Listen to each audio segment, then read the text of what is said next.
One of the things that I was wondering, maybe I'm overthinking this, but who's going to volunteer to fly one of those power-up ships?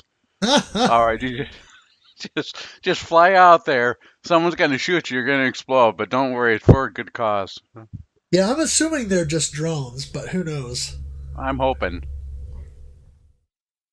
Many Bothans died to bring us these power-ups. Shoot the core cast.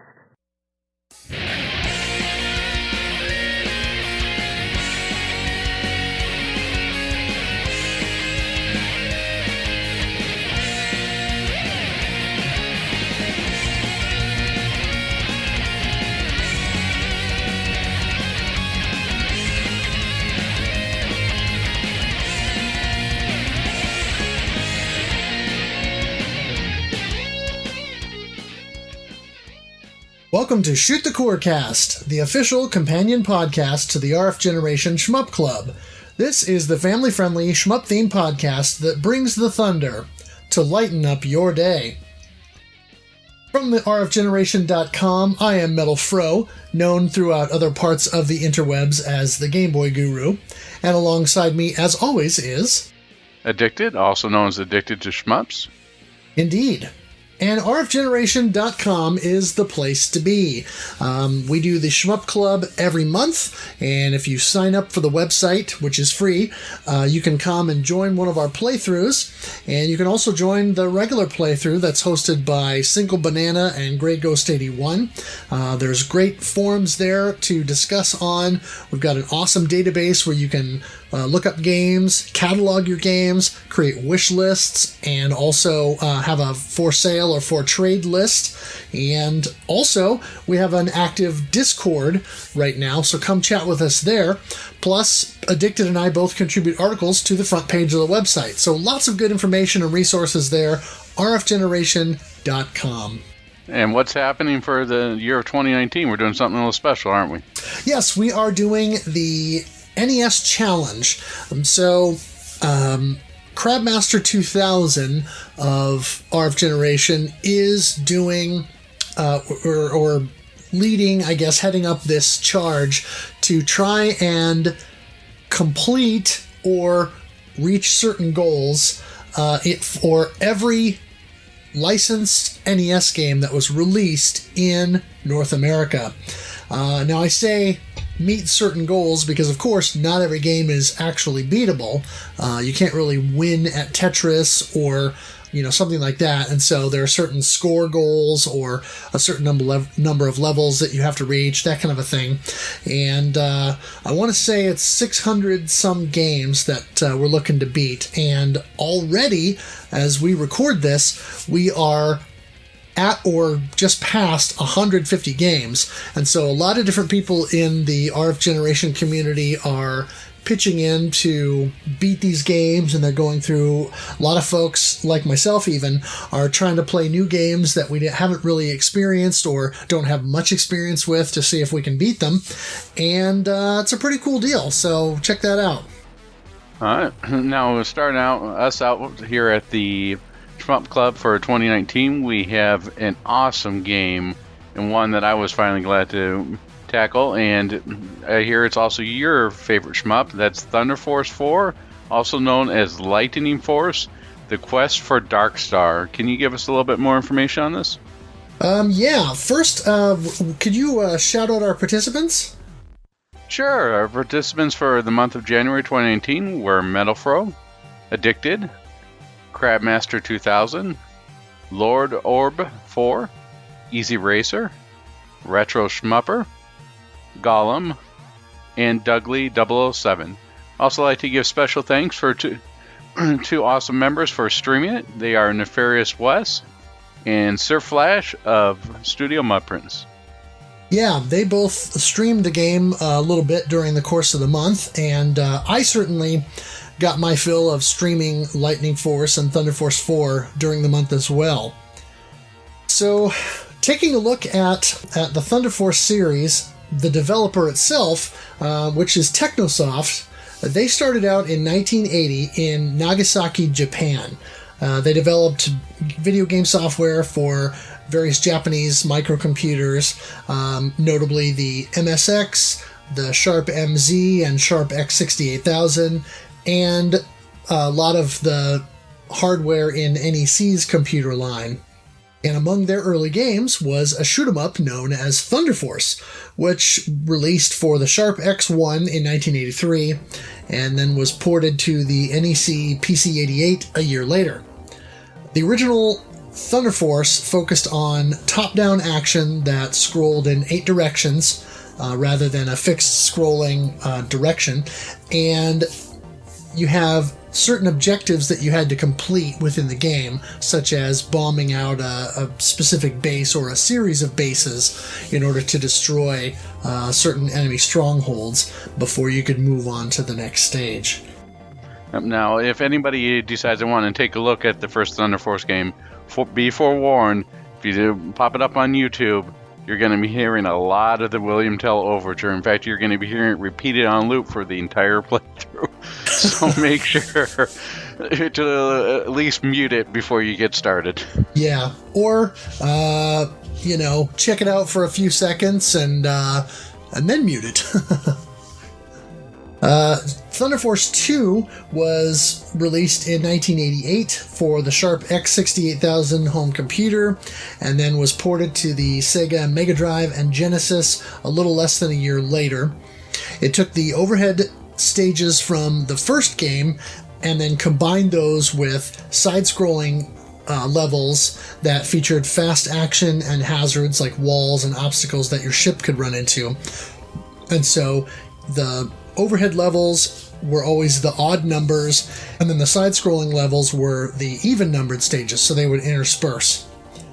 Now in 1990, they followed that up again with Thunder Force 3, and they solidified the formula with only the side-scrolling stages, ditching the overhead stages, and just going with a horizontal scrolling shoot-'em-up formula. Then Thunder Force 4 was released for the Mega Drive in Japan in 1982, then was published in North America by Sega themselves rather than Techno Soft, and the name was changed to Lightening Force. A bit of a strange spelling for the game. There's been some speculation about that over the years as to why that is. And I know there was some discussion on the shmups forums and different places.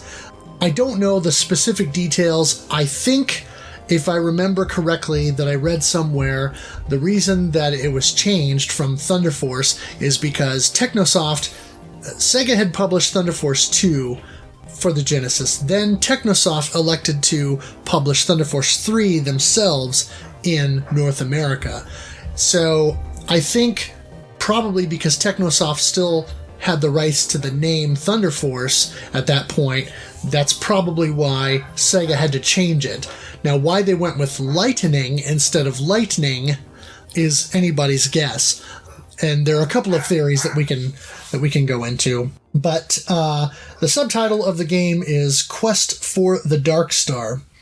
Now, one curious thing is when the game was released later on in PAL territories, it both returned to the Thunder Force 4 name and then was also better optimized. So by the time the PAL version was released, it actually ran better than both the Japanese and North American versions.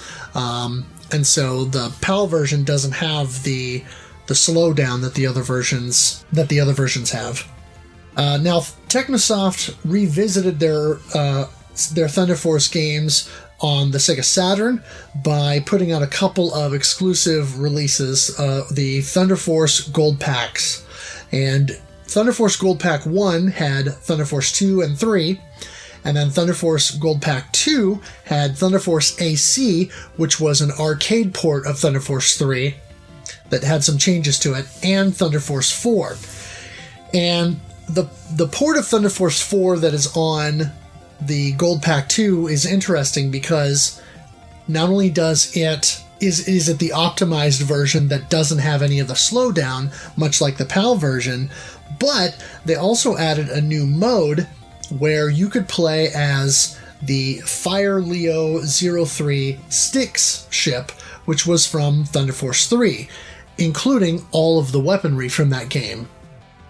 Yeah. Now, with a real quick aside here, with the Thunder Force AC, which itself, as was previously mentioned, was a port of Thunder Force 3, or arcade port of Thunder Force 3. The Thunder Force AC was actually ported to the Super Nintendo under the title Thunder Spirits. Yeah. So it's sort of like this copy of a copy of a copy. It's an interesting look at it if you have a Super Nintendo, but in my opinion, and I like Thunder Force AC, but in my opinion, I really like Thunder Force 3, the original, on the Mega Drive best. Yeah, the original is still superior, but Thunder Spirits is definitely an interesting take on it. Now, Techno Soft did do one more game in the Thunder Force series, Thunder Force 5. They released that on the Sega Saturn in 1997, and then that was ported to the PlayStation a year later and was brought to America by Working Designs as Thunder Force 5 Perfect System. It's the final official game from Techno Soft in the series, and one of the last shoot-'em-ups that they would end up developing. A couple of other notable Techno Soft games are the early real-time strategy games Herzog, and then the sequel, which came out on the Mega Drive and Genesis, Herzog 2, Dragon's Fury, which was a Mega Drive and Genesis sequel to Devil's Crush on the PC Engine and TurboGrafx 16, and then Elemental Master, which was a vertical scrolling shoot 'em up, but instead of a ship or a craft of some kind, you actually walk around with a human protagonist who uses magic. And so rather than all the high-tech space themes and so that sort of thing of, I think, all their other shooters, this is a lot more down to earth, if you'll pardon the pun. One quick aside I want to add on there is that Thunder Force 6 did come out on the PS2. However, it was not developed by Techno Soft. So we'll get to that one at a later date. Yeah, because by that point, Techno Soft was defunct and Sega owned the IP, I think. Correct. Sega still owns the IPs. That's right, and we will talk about that as well. Alright, let's start off with a little bit of the story for this game. We're going to take it from the North American manual for this one. In the galactic standard year of 980, the Lohan Empire declared war on the United Federation of Galaxies, otherwise known as the Galaxy Federation. After a long struggle against the Lohan Empire, two extraordinary pilots in the legendary STYX fighter managed to destroy the Lohan control ship and stop the Empire in its tracks. The Lohan Empire's main computer system, supposedly destroyed in the battle, was actually only damaged. The still functioning mainframe data was retrieved by one of Lohan's allies, the Chaos Legion, and is being rebuilt on the planet Vios. Should the information in the computer be analyzed, it may show weak points in the Galaxy Federation's defenses. If this happens, the Lohan Empire and the Chaos Legion will certainly move against the Galactic Federation again.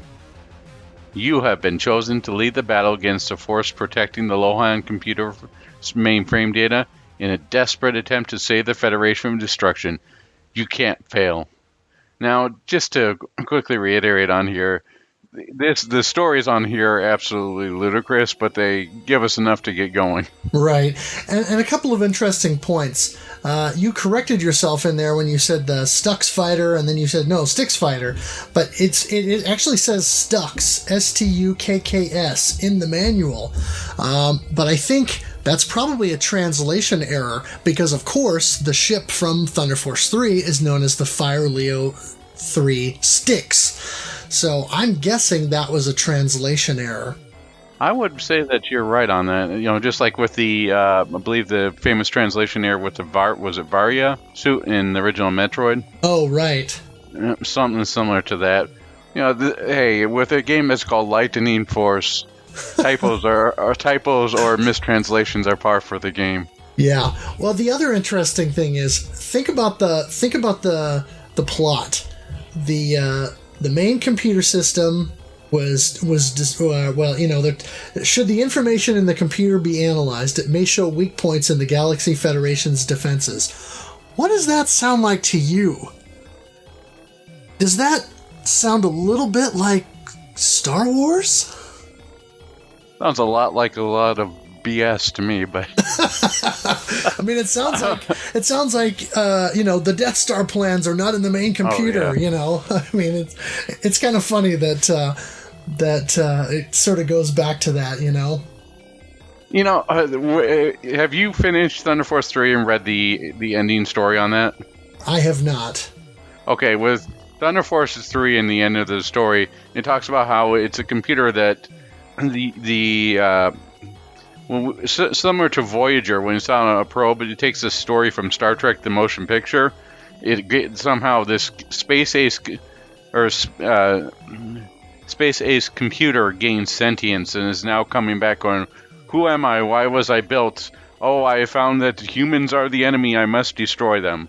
Oh. It's much along those lines. And so they're now talking about, okay, so they've got the remnants of the ship, and with a mainframe, its core, and it's got to be analyzed so we can figure out what's going on. But it's pulling from all areas of sci-fi on here. Yeah. Which hey, I mean, look at Hideo Kojima's work, and look how many movies he pulled from on here. Lethal Weapon, and Blade Runner. Everyone just builds upon each other, and that's how you get inspiration. And it does this serviceable job of getting you from point A to point B in order to go kick some butt.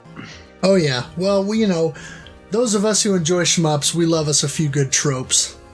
Oh, and they're certainly full of it in this one. But this one, I have to say, for anyone who hasn't played Thunder Force 3 is where it really started coming to its own, and people are like, this is quality, this is good stuff. I would say that if I were to draw a weird parallel here, I would say Thunder Force would be like Rambo First Blood. It's the original Thunder Force. It's a good start. You can start to see some glimpses of, okay, this is some good stuff. But by the time you start getting into the sequels and fleshing out, that's when you get to Thunder Force 2 and 3, and you're going, okay, this is starting to be really good. And then Thunder Force 4 is the culmination of everything they've learned, and they give you the best music, the best graphics, everything that makes this a great game, and everything that they've learned is brought together and really well done. Yeah, definitely. So in this game, you pilot the Fire Leo 04 Rhinox, which is an upgrade from, as I said before, Thunder Force 3's Fire Leo 03 STYX ship. Now, this part isn't mentioned in the North American manual for some reason, but the Rhinox is the most well-known ship in the Thunder Force series, or Thunder Force canon, because it was also reused in both Thunder Force 5 and 6. Yep, and Thunder Force 5, the entire reason that game exists is the Rhinox ship crash lands on Earth, and they have this mainframe, hence the computer again, this large mainframe computer, analyze it, and as it's analyzing it goes rogue. So we're sort of back to the plot of Thunder Force 3 in some ways. Yeah. But that's the entire plot of Thunder Force 4, and the computer reprograms the Rhinox in order to fight you, and that's why it becomes a boss in Thunder Force 5. Yeah. There are 3 action buttons on the standard Sega Genesis pad. Button A changes your ship's speed, and a single button press will increase your speed in increments of 25%, but if you hold the A button down, the speed will change more granularly, so that you can kind of adjust it a little bit more to your liking. The B button fires your weapon, and of course auto fire is available on all weapons, or most all weapons.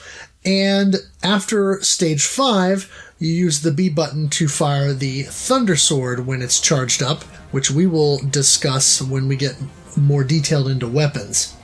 The C button is for selecting weapons, and it kind of just cycles through them from left to right until you get to the end of the list, and then it will jump back to the first weapon in the list. And one notable thing about the game is when the game is paused, you can adjust your speed and select a weapon. So that's a nice touch in the game there. Speaking of the button layout and stuff, and here, did you always stick with the default speed, which seems to be at 50%? Did you go 75, or did you go full shmup and hit 100%? You know, I like to go 75% as my default. There are times when I switch to 100 in order to get speed. For example, on one of the bosses, I went to 100% just because I wanted to be able to quickly evade attacks and things like that. There was a couple of areas in the game that are a bit more claustrophobic, and there's a lot more chance that you're going to run into walls or obstacles. And then a couple of boss fights too, where you're a little bit more enclosed. So I changed it to 50% just to make sure that I was not at as much a risk of running into walls, basically. Makes sense. I decided to go for 100% and just left it sitting there for the majority of my playthrough, so I could just focus on making a 2-button game from there. Just worry about shots from the front, shots from the back, and then just adjust to my speed. And for those of you who haven't played it yet, this game is a lot faster than your normal shmup. It makes Gradius feel like you're rolling through the skies. Yeah, Gradius, the speed of Gradius feels like a Sunday afternoon drive in the park compared to Thunder Force 4's high-speed Talladega run or something like that. The lightning speed? Lightning speed, exactly. All right, well, as we're flying through at lightning speed here, let's take a quick look at the first 4 stages of the game. You can start us off, please? Yeah, so according to the manual, the first stage is Strite. And you'll fly over and into the Strite Sea on planet Vios to begin the assault on the Chaos Forces and catch the enemy off guard.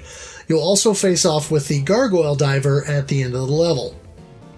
Yeah, now, I personally use this as my starting stage every single time. It found as a good introduction and had a nice flow, with the exception of Maniac, where things were just popping out left and right. Sorry, that's Maniac difficulty. But on normal difficulty, it was a good start on there. Nothing was too hard, as long as you could quickly learn the patterns, or you can grab a 1-up right after the mid-boss of the stage. The only thing that seemed a little bit off to me in the stage was the little sea dragon, or whatever that thing is that goes through and just goes in a parabolic arc a couple of times. That guy looked like he was just out for a swim. Everybody else is looking out to destroy you. Oh, yeah, the blue sort of snake with a humanoid face on it. Yeah, it just he's like, oh, excuse me, I'm just surfing here. Yeah. And everybody else is shooting bullets at you. Yeah, it's really random. You know, it didn't faze me as a kid when I was playing this game, but going back and playing it as an adult, it just seems so bizarre that they would throw that in. I mean, it's an impressive thing, and of course, if you run into it, you die. But yeah, it's just really bizarre. But Strite is a good first stage for a number of reasons. Number one, the boss in the stage is not super challenging compared to some of the bosses, but plenty challenge so that you kind of get a feel for the game. Also, it's a good illustration of the differences between Thunder Force 4 and Lightning Force, because there are differences. Thunder Force 4, the original Japanese version, has, I think, slightly more aggressive enemy AI in a lot of instances.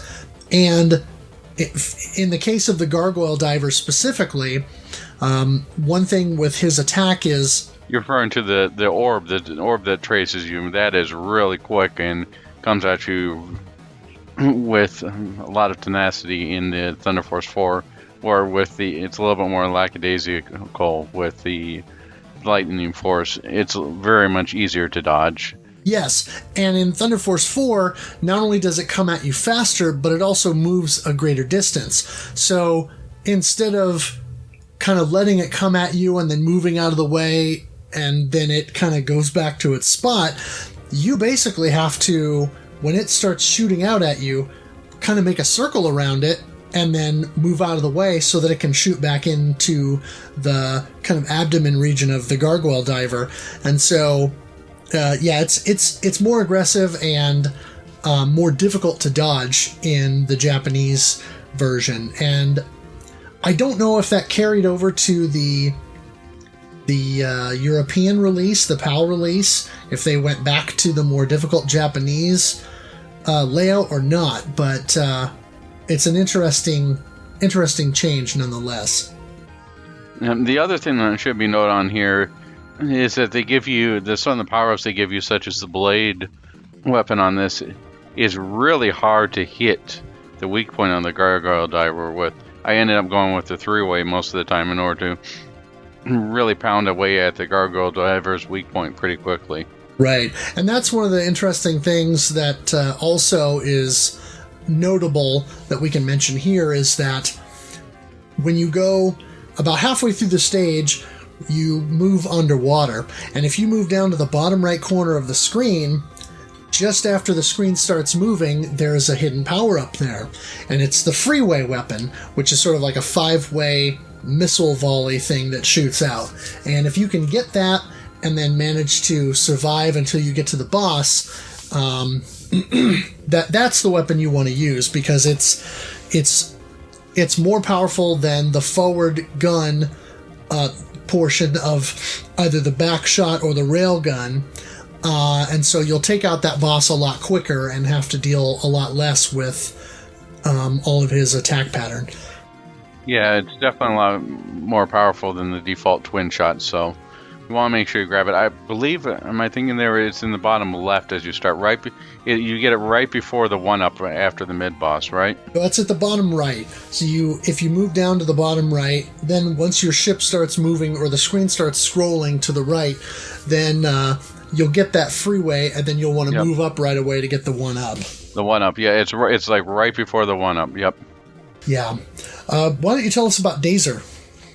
All right. Dazer takes place the fight to the desert planet of Vios. In the desert planet of Vios, you're going to be fighting a lot of tanks, a lot of glider-type enemies on there. Then at the very end, you're going to face Fomalhaut, the area's boss, which to me looks like a raven on there, but it's definitely one of the more difficult stages and bosses within the first 4 stages. Yeah, especially if you play it on hard difficulty. But even on normal difficulty, there are quite a few enemies and groups of enemies that come at you. There are these ships that fly in, and once they're lined up with you horizontally, they'll shoot out these big red laser blasts, and those move relatively quickly across the screen. So you have to make sure to either destroy them as they're coming on screen or get out of the way, because those lasers will decimate you. And there's 2 of them in the stage, and they look like little flies. They just sit there until you get close to them, and then they'll quickly either move up or move down depending upon which way you're going.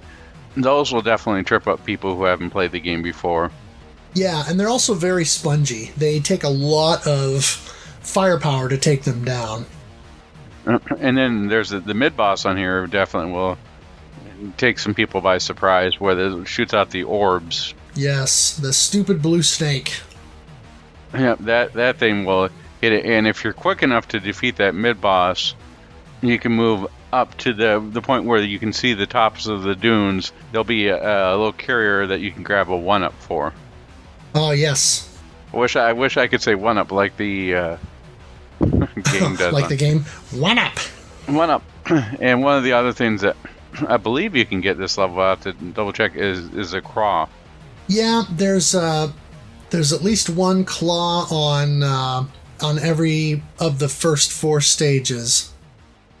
You definitely want to get the craw, and we'll go into a little bit more detail. But the claw can actually eat enemy bullets. Right. And it's one of and it's very helpful for doing that, especially when you get the slowdown mixed in. But we'll get into that in a moment. Dealing with Dazer and a whole, this was the first time where I had to stop and actually focus and start really learning the patterns of what was going on in this stage, especially when it came to the boss. Is on there, watching the ears for tells that it was going to fire the missiles on there, or if you're those little circling orbs that chase you. That's not as tenacious as the Gargoyle Diver's orb, but you certainly have to watch out for that. Yeah. Those missiles take out. Now, one of the best things you can do this stage is if you do the Ruin stage beforehand and get the Chaser, that will make this stage a lot easier and really make short work of this boss on the stage. Yes. Speaking of Ruin, in this stage, you take back a former Galactic Federation outpost from the Chaos Legion, and you pit the Rhynex against the Hell Arm boss to take it down. Ruin is the easiest stage in the game. I would say on normal, you're probably right. In hard difficulty, not so much. But yeah, on normal difficulty, it's probably the easiest of the first 4 stages. And the boss on normal is a joke. It just charges, but we'll get to that in a second. This stage, as long as you're sort of staying in the middle, and you're not being trapped in between a building or what's left of the base and an enemy, you'll be pretty well suited in this case.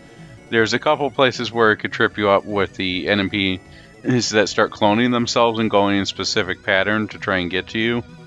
Those can be a little bit difficult to deal with if you get sort of stuck between that and then you instantly go to the Zubrush, or the little popcorn enemies that stay in the background and then pop in the foreground and fire missiles at you. Yeah. That can be a little difficult. Then you have the enemies with shields that can sometimes be a little difficult to deal with. But all in all, at least for me, I had a pretty easy time with this stage. As long as you stayed in the middle, you're able to get most power-ups.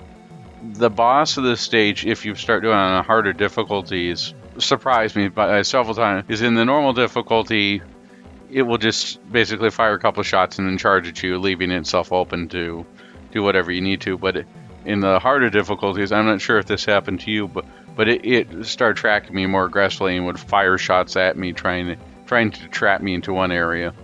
Yep. Definitely. And just backtracking slightly to talk about those self-replicating enemies. In the hard difficulty, those things, not only do they get more aggressive and they replicate faster, but they also shoot bullets at you. So you really don't want to get caught anywhere near them because they're just very aggressive on hard difficulty. And especially if there's more than one in an area, they'll start replicating kind of over top of each other and overlap, and you'll get boxed in really quickly. Definitely something to watch out for. Is there anything else that you'd like to add in for Ruin? Nope. All right, let's move on to one of the easier stages, in my opinion, and something that if you grab the Seeker from Ruin, can really make this an easy go, is Air Raid. Against a backdrop of Chaos fleet vessels, you fight against several of these craft alongside hordes of small enemies, all bent on your demise. After speeding past the edge of the fleet, you'll encounter Rat Carry in its multi-phased attack. Yeah, and it's funny that the boss is called Rat Carry. It's spelled R-A-T-T, like the band Rat. So, I'm wondering if the reason that it attacks you at the end of the level is just a lack of communication? I don't know.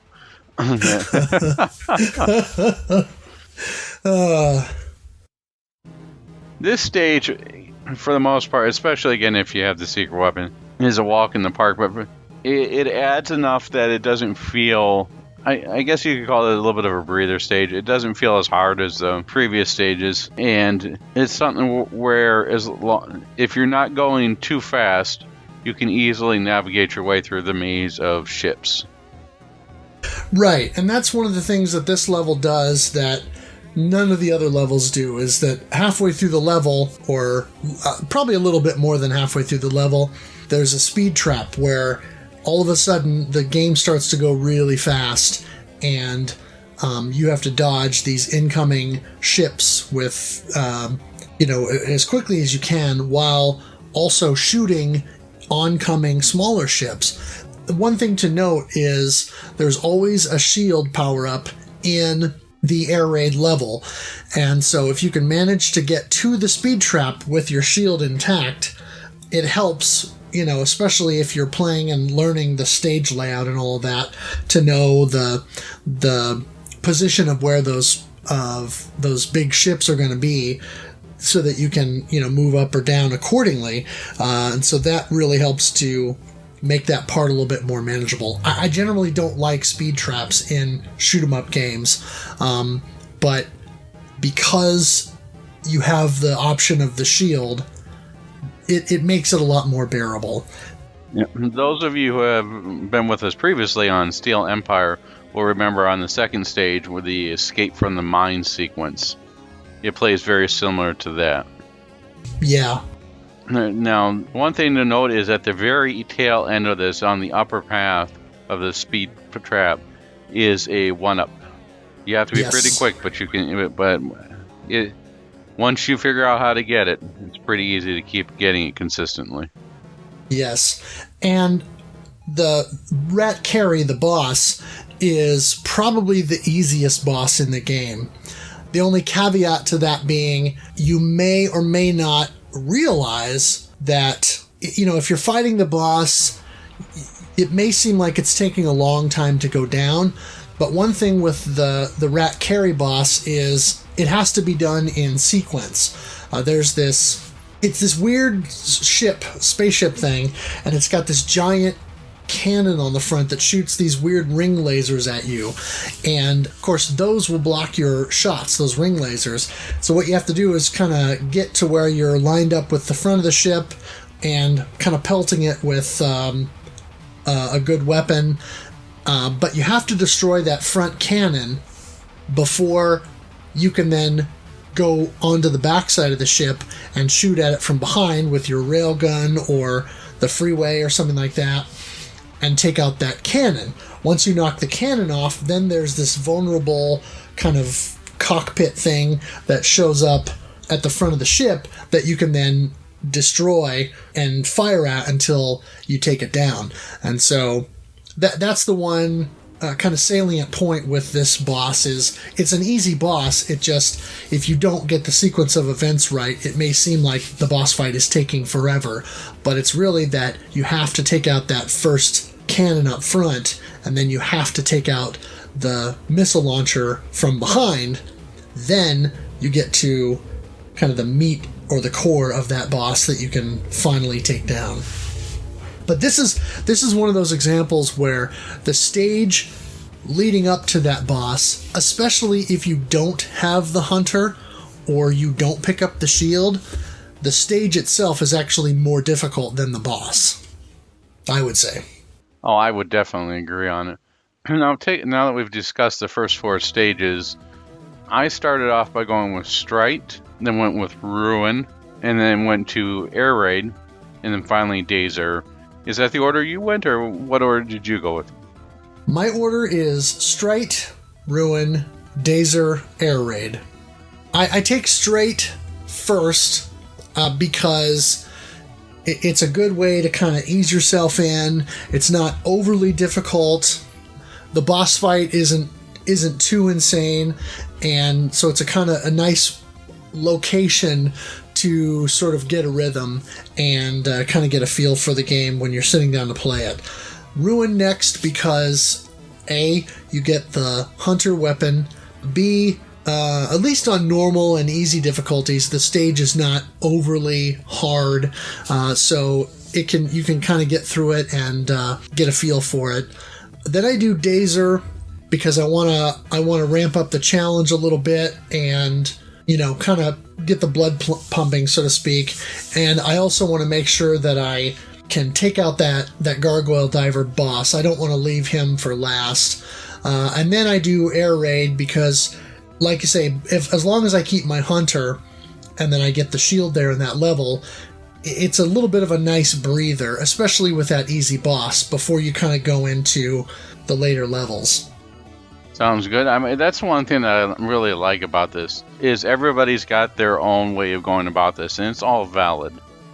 It's really just a matter of personal choice. It's sort of like, I mean, in some ways you could get this with something similar like the Mega Man games, but the Mega Man games, they have each boss has a weakness that you have to prepare for. You get a little bit of that here, but the freedom of choice is great in this game. It's something that I wish we could add into some more shmups. Oh yeah, absolutely. Moving on, once you get through the first 4 stages, then the rest of the game is fully scripted, in the sense that the rest of the levels play out in a specific order, and it's all in sequence. And so stage 5 is the space cruiser. So after taking out planetary defenses, you set your sights on the Chaos Space Cruiser. You destroy missile launchers, thrusters, turrets, and other defenses to finally take out this ship that you see earlier in the game in the Strike stage. And then you'll also rendezvous with Galactic Federation forces after that battle, and then the Rhinox gets retrofitted with an upgrade, the Mighty Thunder Sword. You mean the Mighty Mohawk? Yeah. So when you get the upgrade, it's cool because you get a pair of STYX ships that kind of come in, and there's this sort of tractor beam thing that shoots through your ship, and they line you up, and then another STYX ship comes up from over top of you and drops down this. It looks like a scoop or an air vent on, a classic car or whatever. You would see on the hood the big scoop, air scoop, and that. But yeah, it does sort of look like a Mohawk from the side if you're looking at the top of the ship. And then your fighter will shoot an oncoming orange power-up ship, and you will receive an upgrade to the Claw. So you always start out level 5 with the Claw, but instead of the regular Claw that you would see earlier in the game, these are these new kind of orbs. And we'll get into more of that a little bit later when we talk about the weapons more specifically. Stage 5 was the first stage. I mean, the previous stages were pretty impressive, but Stage 5 is the first one that made me go, wow, the Genesis can do this. I'm really impressed with looking at the stage. Because you have the backdrop of the starfield, you have this huge spaceship that you're shooting, and other ships are flying in, stuff is going off everywhere. And it really makes you feel like you're in the part of a large battle. Yeah, one of the cool things about this level is once you've destroyed the thrusters on the backside of the cruiser, and you've taken out the first sort of large enemy that comes at you and tries to take you out, then as you're approaching the ship, you'll get a whole cadre of STYX vessels will come in behind you, and they'll sort of move up and down on the screen in this sort of interesting wave, and they'll all shoot at this battle cruiser kind of as you're going over top of it, taking out all of its defenses. So it's a really cool effect, and very impressive, as you say. Yeah, speaking of taking the battle cruiser, I've been using the snake to make sure I hit everything. As with your regular shot, and even with the hunter on here, it's pretty hard to actually hit the defenses of the battle cruiser itself. Is that what you used? I kind of do a little combination. I like to use the blade.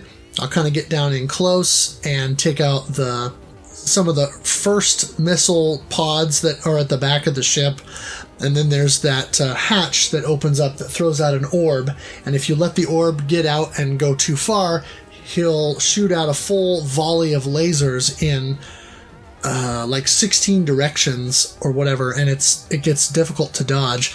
And so you want to make sure that you get down close to where that hatch is, so that as soon as the orb comes out, you can destroy it and blow the hatch. And then a lot of times I'll switch to the snake and move my ship up further, so then the explosions can crawl the ground and take out cannons and stuff, laser cannons. But yeah, I tend to do a combination. Sometimes I'll switch to freeway so that I can aim the missiles downward. And Stage 5 really hits it off with the lasers on. There's that. The mid-boss comes in pretty quickly, but once you defeat the mid-boss, or I should say the mid-boss starts firing off a bunch of lasers on itself on there, they come out almost in like a parabolic sun pattern when they shoot out.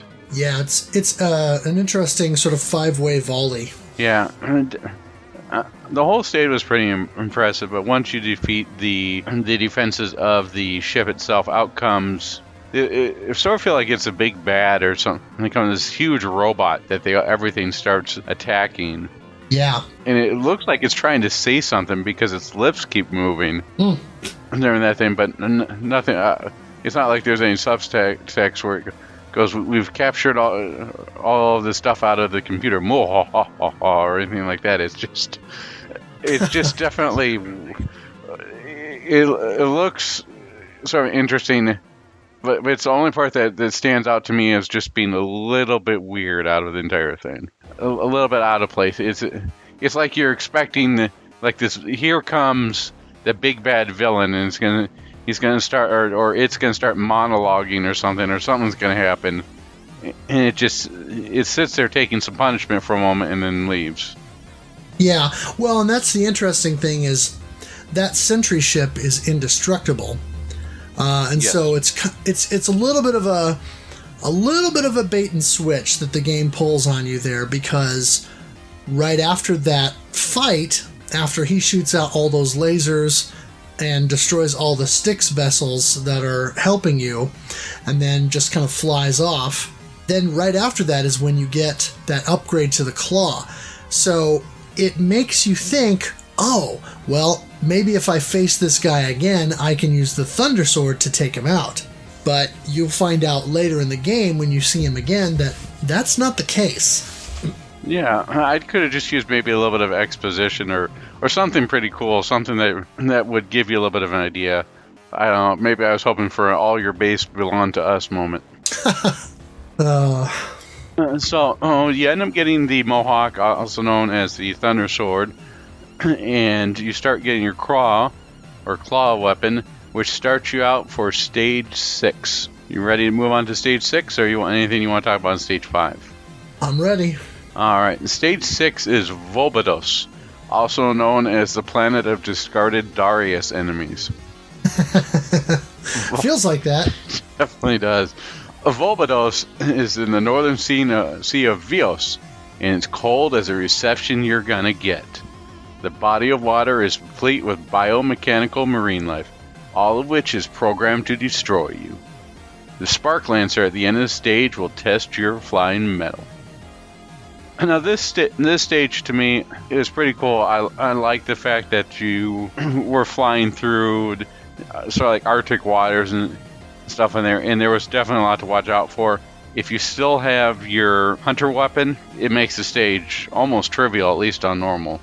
Yeah, I don't know if I'd say it's trivial, but it certainly makes it easier to dodge stuff. I tended not to use the hunter on that stage, but that's because I wanted a little bit more direct control over stuff, because hunter doesn't always seek out stuff in an order that I think is best.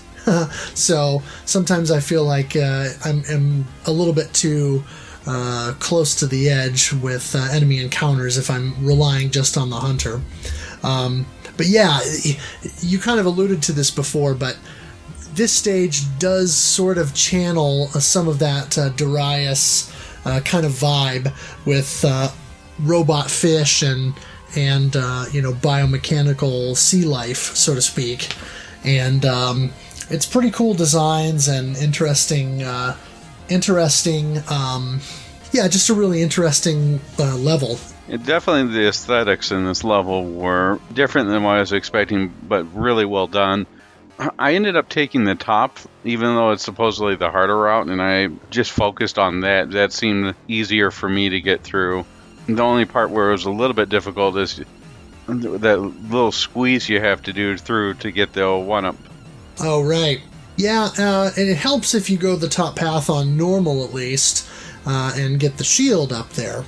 Unfortunately, on hard difficulty, there's no shield. So if you try to take that path, you may be rather disappointed because that little help is not there. The one thing that I found different about this stage versus any other is the mid-boss, to me at least, was harder than the end-of-stage boss. Yeah, the end-of-stage boss it's not super difficult, but it's definitely still challenging. I think the reason that the mid-boss, or it's more of a boss encounter, if you will, is challenging is because he's got these orb things that or these, I don't know what you call them, these things that kind of spin around him and move out and in. And he's surrounded in ice cubes. Yeah, it's kind of like that. But he will constantly move toward you when he's on screen, and you have to destroy him multiple times before you'll take him out. And he will try to box you in. And so you really have to take him out quickly. And the nice thing is there's an opportunity to get a claw there if for some reason you have lost it up to that point. And the claw is very important for the final boss, because if you don't have it, or especially if you don't have the blade weapon on the final boss, you're going to have a hard time, because it takes a lot of punishment. And the boss in level 6, the Spark Lancer, you have to destroy it's like this weird thing where there's 3 segments of this boss, and they're kind of held together toward the back by these arm things, and you have to destroy the upper and lower segment. Yeah, it's like a horizontal trident. Kind of, yeah, it is much like a trident. And so you have to destroy the outside tines, so to speak, then focus your fire on the center one, and then after you do that, you get a little bit of a bait and switch. It makes you think that you've destroyed it, but then it has one last attack pattern that it'll throw at you. And so you have to just keep shooting at it until you get just a complete array of explosions all over the place. Yeah, you get that knockout blow. Yeah. Definitely. If you can get it, the Thunder Sword really wrecks this boss quickly. Yeah, that's definitely the most effective way to fight against it. Anything else on this stage you want to talk about? At least on normal difficulty, I liked it, and I found it a little bit more of a relaxing stage compared to some of the stuff that's coming up, especially when we're dealing with stage 8. But we've got to get to stage 7 first here. Yeah, well, go play stage 6 on hard difficulty, and then tell me how relaxing you think it is. Well, I'm sure it's not an afternoon stroll. So stage 7 is known as Desvio. So watch yourself as you fly through the precarious lava rock formations of Desvio. The caves are a dangerous area to be, and you'll be accosted left and right by all manner of technological terrors, not the least of which is the mechanical armadillo at the end, the Dust Eag. Oh, is that what it's supposed to be? I thought it was a worm. Yeah, it's sort of it's like an armadillo on a weird sort of mechanical arm thing. That's what it looked like to me, at least. Fair enough. It definitely looks weird. There's no way of describing. I guess a worm might be a little bit on there, but we'll get to that in a moment. If the stage 6 was your ice level, this is your fire level. Yeah, there's lots of cool lava parallax going on in the background. It's not quite as impressive as the wavy lava effect in Thunder Force 3, but it's still really cool because the lava effect and the parallax, then with the stuff that's more in the foreground, all the rock formations that you have to fly around and not run into, makes it more impressive. Yeah, the craw does a great job of taking out those rock formations if you got it. Yeah, and this stage is very claustrophobic. There are a few open areas here, but by and large, there's a lot of scenery that you can run into, and certainly a lot of enemies that if you don't destroy them quickly, will make you want to move and move into a rock or something like that. Yeah, they really do a good job here of having enemies that try and box you in. One of the biggest troubles I ran into was an enemy that was just like a bunch of blocks in an L shape, but it constantly would shift and then fire, shift and then fire. And it's always putting up this wall in front of you, this constantly moving wall. Oh, yeah. Yeah, there's this weird thing where the sides of that enemies will be attracted to your claw, and so they'll essentially attach themselves to the claw, and as they're spinning around you, they'll block some of your fire. And so your weapons are not as effective. Now you can move up alongside some rock or one of the rock formations and destroy those things faster so that you can get them out of your way, but they're a nuisance for sure. One of the other interesting things is there are a lot of these little bubbles scattered around different parts of the level, and you run into them and you will die, so you have to shoot them down.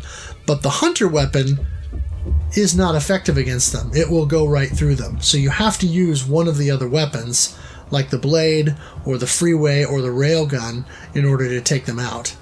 So you can't just rely on the hunter in this stage for sure. Yeah, this is where I really was thankful for having the claw. And they're just eating those bubbles. I believe I used blade for most of this to get these bubbles out of the way. Yeah, and the mid-boss is this really annoying robot snake that shoots these lasers at you at high speed, and then will also do a short volley of missiles when it kind of stops to sort of pause and take a breath, so to speak. And the easiest way to take it out is to get it with a couple solid blasts of the Thunder Sword, but it doesn't always move to where you can get in front of it and actually shoot it with that. So it's not always as easy to take out. Yeah, definitely trickier than the previous stage. But after some memorization and some practice, definitely doable. We're going back to the infamous armadillo here, or the Wormon here. This boss, it's not difficult, but if the first time, a couple times you face it, the attack patterns are hard to get down. At least in my opinion. It took me a little bit to get used to. Basically, it extends out its arm or its head and constantly trying to either slam up or slam down on you, so you really have to be on the move. And then later with its second attack pattern where it fires out these missiles or like laser shots at an arc. You have to quickly dodge those and shoot around it.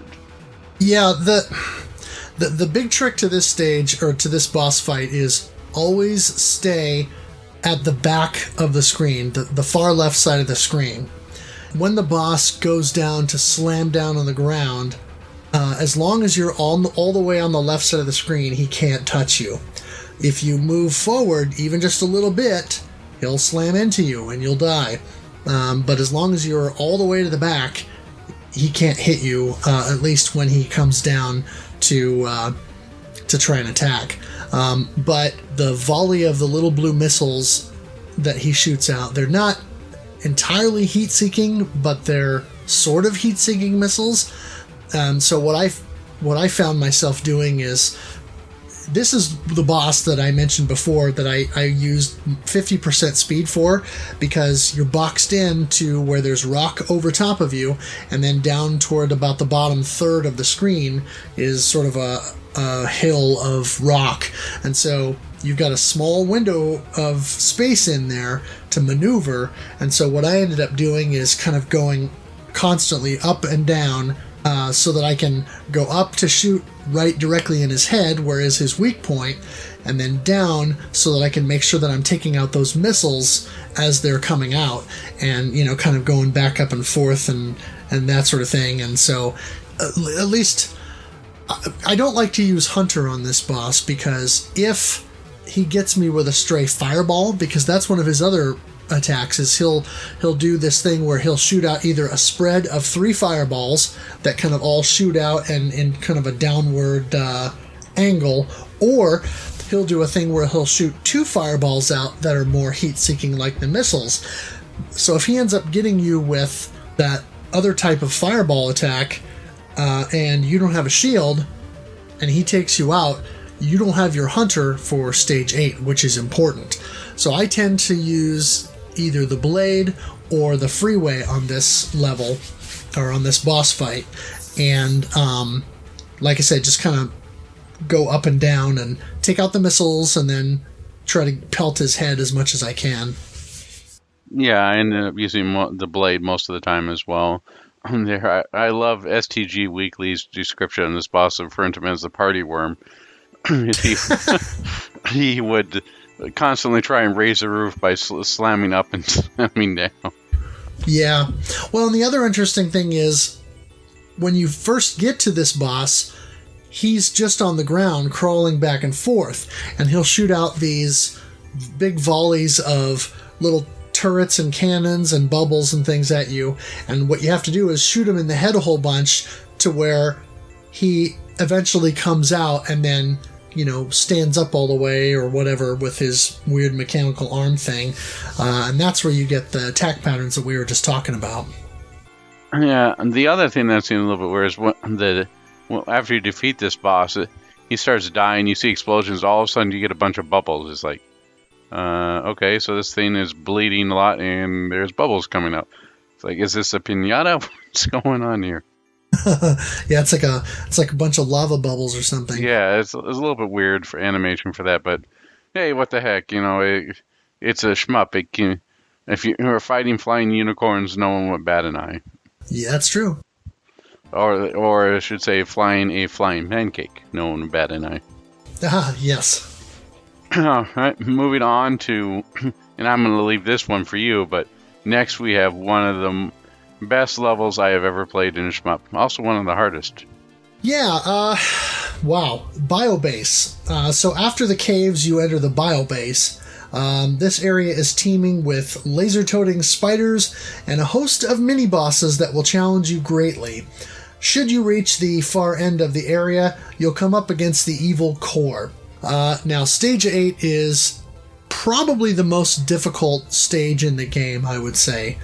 The tiny little spider things shoot out these lasers, and when you get 3 or 4 of those on the screen and you get a whole bunch of these lasers going, they become very difficult to dodge. That is the only kind of standard enemy throughout the level. Otherwise, you get a series of 4 mini-bosses. So instead of a standard mid-boss kind of conflict, you get 4 of them. The first one is this giant purple orb that comes out and will open up to reveal this sort of blue and orange core thing, and you have a very short window to fire at it before it fires at you, and then it will close back up and bounce around the screen.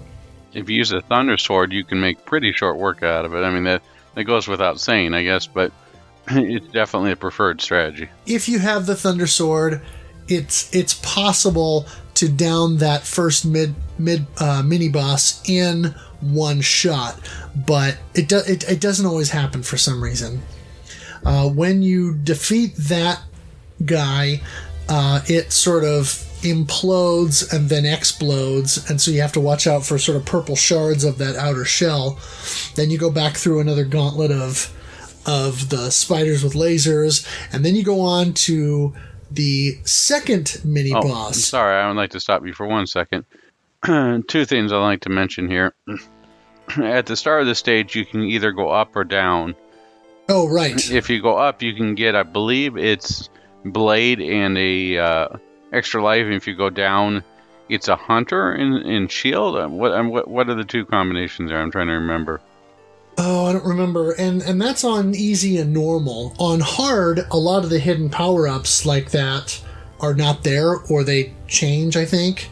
That's one of the things, because I've been playing on hard difficulty here on the back half of the month, and so there are far fewer shields, and some of the power-ups you just don't get. So it makes the game more challenging. Definitely.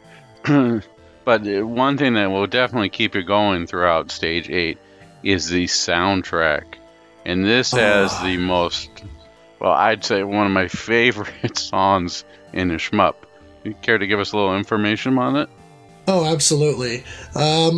It's probably the most famous song in all of the Thunder Force series. It's called Metal Squad.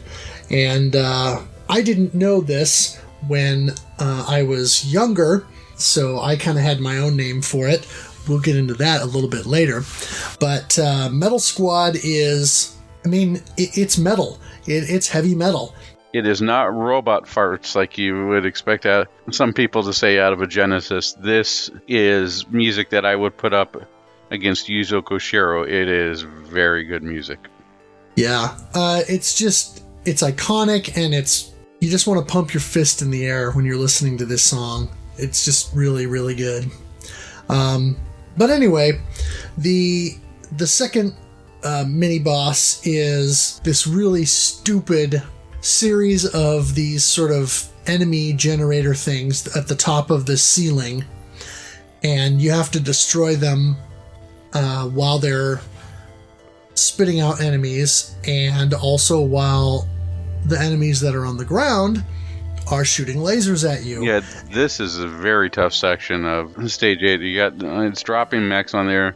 The mechs themselves, when you destroy their legs, they fly up in the air and try shooting at you. Definitely on this part, if you have the Thunder Sword, you want to hit the first one on the left at least to destroy some of the containers. But even though it's dropping stuff, I believe you can still get hit from, even if it's not dropping mechs, some of the remnants that are coming out of the tubes. Yeah. It's a very difficult part, and the thing about the Thunder Sword too is it has knockback, where when you use it, your ship, it's like recoil. So you have to be careful not to get too close to the left side, because there's actually scenery there that you can run into. So it's a very precarious setup. Now, so one strategy that I used that I had some success with was to switch to the freeway, and kind of move myself down to sort of the bottom left and angle the missiles so that they would kind of shoot forward and upward, so that you could kind of take out the mechs that were coming down, take out the heads when they lopped off as they were kind of coming down at an angle at you, and still shoot up enough missiles to kind of slowly take out those enemy generators. But yeah, that's probably the most difficult mid-boss or mini-boss fight in the game, I would say. One of the long plays I ended up watching, I believe they used Snake. They took out the first generator pretty quickly using Thunder Sword, and then they used Snake to run sort of damage control over the popcorn enemies that keep popping up. And then the top half of the Snake would hit the generator and take it out. Yeah, see, and I didn't have much luck with Snake, but that's just me. Hey, it was definitely really, really hard for me. And even if you're playing this on easy, it's still a very hard boss or portion of the level to get through. Yeah. I mean, this whole stage is a challenge. The third mini-boss is this mech that has this weird thing where he's got these orbs that kind of hover out in front of him, and they'll do this weird thing where they've got these spinny flame things that kind of spin around, and then he shoots out these kind of homing lasers at you, and you can actually destroy those. And so you have to be careful and dodge those, and then shoot down the ones that you can. And then he's got a sort of fireball attack that he'll shoot at you, and then he'll do this thing where he'll sort of fly towards you in a wavy pattern, and will try to attack you more directly. And then one additional attack he does at the back of the screen is he'll shoot out this giant blue laser at you that looks similar to what the Thunder Sword does. And so if you're at the back side of the screen, it won't hit you. But if you're closer to the center or up a little ways, you'll have a hard time with that. he can be a bit of a challenge because of the homing lasers, and also because his pattern is slightly erratic. And so, as far as I was able to glean, there's not a specific tell as to when he's going to shoot the fireball thing at you. So especially when he starts to fly in close, you have to try not to be sort of line of sight with him, so that you don't get hit with that fireball. And then the fourth mini boss is this robot snake, once again with the snakes. Lots of snakes in this game. Indiana Jones would not be having a good time in this game, but it does this weird thing where I don't know if even snake is even the right word. It's like this sort of robot orb head thing, and then it has a tail, and it'll do this thing where it'll sort of approach, and then its head will turn around, and what you need to do then is move the opposite direction of that, so that when it moves to the back of the screen, then its head will turn around again, and that's when it changes from this sort of gold color to this brown color, and that's when it's actually vulnerable. And so you'll end up probably using the railgun quite a bit.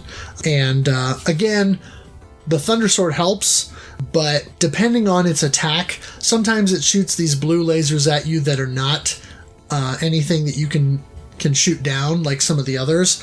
And so those you absolutely just have to get out of the way. Other times it'll shoot this spread shot of orange lasers at you, and while they're not homing lasers like the previous mini boss, they will bounce off the walls and then angle back down at you. So they can be a bit of a nuisance. He also has this attack that he can do where he shoots out these, I'm not even sure what you call them, these flaming lava rock things, almost. Yeah, the snake boss is one that I found to have they've inserted a bit of a personality into it, because when it's destroyed, it will dart its head back and forth real quick, and like, is this really happening? And it'll just sort of blow up. It's a little bit of a comical effect there, and I thought it was a nice touch and really well done. Yeah, it's almost like it's short-circuiting or something, and it's flailing about, going back and forth like, danger,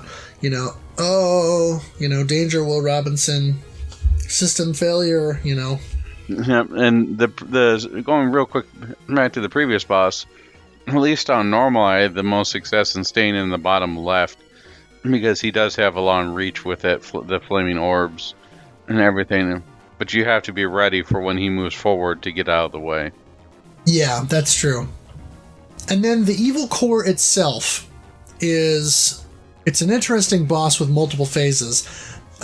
It'll shoot out one of two worm-like arm things, and they're these sort of golden brown segments, and then one of those segments is this purple segment, and that's the one that is the weak point. Now, sounds like that scene from Life Force. Yeah. The snake weapon, if you're going to go at it, or if you have to go at it with regular weapons, snake and freeway are good for that. Hunter's good for that because it'll seek out the weak point.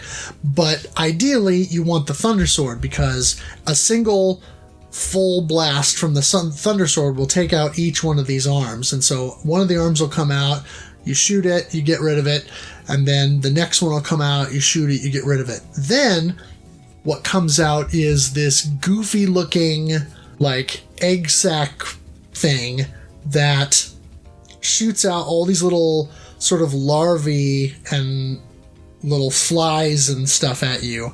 And it's really gross and really cool. But those flies will do this kind of suicide maneuver where they will fly underneath of your position, and then when they go down into the ground, a huge air pocket shoots up and will try to push you up toward the ceiling. And so you have to be careful to move out of the way when it does that, and be cognizant of where those flies are moving. When you damage it enough, then it'll jump off the ground and do this thing where it floats up to the top of the screen, and then it'll do this thing where it'll kind of spin around as it's floating back down and shoot these really fast lasers back and forth. that you have to dodge. Then, in the final phase, that thing will lay on the ground, and there'll be a larger, almost like a queen fly or bug thing that'll come in and grab a hold of that sort of egg sac thing and then fly around the screen with it. And it'll shoot, the big bug will shoot a laser out at you that you have to dodge, and it will move all the way to the left side of the screen. So you may have to go underneath of it, or ideally over top of it, so that you can dodge and get out of the way. It also has the thing where the egg sac will start to drop off these, I'm not even sure what you call it, these little pustules or whatever that drop down, and then when that hits the ground, it creates a sort of an explosion of air and, I don't know, some kind of probably poisonous stuff or acid or something, but that's dangerous. And so there's a lot of stuff going on with this boss. Yeah, it's almost like it was ripped out of one of the Salamander, aka Life Force games. Yeah, it's a lot more bio than mechanical, in terms of most everything else in the game is much more technology, machinery, robotics, etc. This is very much organic in comparison. Yeah, it's all to give you an idea. Anyone who's played R-Type will give you a good idea of what Stage 8 is like. Yeah, that's a good comparison. Definitely would have to say that this boss gave me the most trouble out of probably the entire game. Yeah, it's difficult because it's not just moving around and dodging enemy fire, but you're also dealing with multiple hazards. You've got the ground above and the ground below that you can crash into. You've got those little larvae flies going and sacrificing themselves to create those big tufts of air that will shoot you up toward the ceiling, and you have to either move out of the way or make sure that your speed is up enough so that you can help to kind of stave off that so that you don't hit the ceiling when it pushes you up. There's another phase where the boss toward the end will shoot out a whole bunch of these larvae at you, and even when those are flying out at you, they'll push you up or they'll push you down depending on where it grazes the ship. So you can still, even with that, get destroyed and have difficulty with it from that perspective. All right, you want to set us up for Stage 9? Alright, Stage 9, also known as the Wall, is the end of the biobase. Once inside the biobase, you'll encounter further resistance from new chaos forces and alien life forms, and have to maneuver through some timed corridors to reach the core of the enemy stronghold. But before you can do that, you must confront the Armament Clow. The Armament Clow is like this huge biomass crab. We'll get to it in just a moment here, but it's really bizarrely looking. Again, it almost looks like something that would be in a future R-Type game. But going back to the stage itself, this stage, you see a lot of the bio fade away, at least initially, and it's a lot more just mechanical wreckage. A lot of the stage it's easier in pacing to let you know that the boss rush of the previous stage, the biobase has passed, and you're beginning to see the light at the end of the tunnel. As you're going through this stage, there's a lot of, I almost call them spring-loaded enemies, where you have to shoot them, and then after a little bit they bounce back, block your way, and as long as you're careful around those, you won't get hit. It's not a particularly hard stage as long as you pay attention. What are your thoughts on this? Yeah, Stage 9 is interesting because it is a bit of a breather after the intensity of Stage 8. The thing that Stage 9 brings to the table is there are a lot of environmental hazards. You have Yeah, those spring-load enemies I just spoke of. Right. You also have, toward the beginning of the stage, there are these little funky white spider things that will jump up and grab onto your ship, and you can't destroy them. Now, if you happen to get one on your ship and you can survive its attachment, because they sort of drag you down slowly and take you down toward the ground. But if you can manage to survive their attachment to your ship, you actually get a bonus of, I think, 10,000 points. So it's sort of an interesting little scoring tidbit there. But the stage is all about environmental hazards. There are these ships that will come in from the right side of the screen that will shoot missiles at you, and you can shoot down the missiles, but if you do, then the missiles, I don't know if you'd call it a wake or whatever, but it's sort of an after effect of the missile, will keep coming at you, and so even if you destroy the missile, that will still kill you. It's more maze-like in the sense that you definitely have to move around and avoid large areas and walls and things like that. There are some spots where enemies are in the way and you have to shoot in order to... Like, there's a couple of things where there are these sort of weird arm things that you shoot them and then they'll curl up. Yeah, the spring enemies. Yeah, and if you're shooting them, they'll curl up, and then when you stop shooting them, you really need to get out of the way before they swing back and swat at you. And there's one part where there's this weird sort of tentacle arm thing that will come up from the left side of the screen and reach up and grab this top of this deal and pull it down, and so you have to be at the bottom right side of the screen so that when he pulls that down, it doesn't crush you. The nice thing is, once you learn that, then you can, as soon as that thing is pulled all the way down, you can shoot up to the top and left a little bit into the crevice that's there for a 1-up. But then a little bit after that, there's a series of corridors that you can go through, and there's an upper path and a lower path, and I think the upper path is recommended. But all these enemies come in from the left and the right to shoot down, and you have to, just kind of be careful to not run into the walls and stuff like that, or the floor or the ceiling. After that, there's a spot that is a little bit deceiving.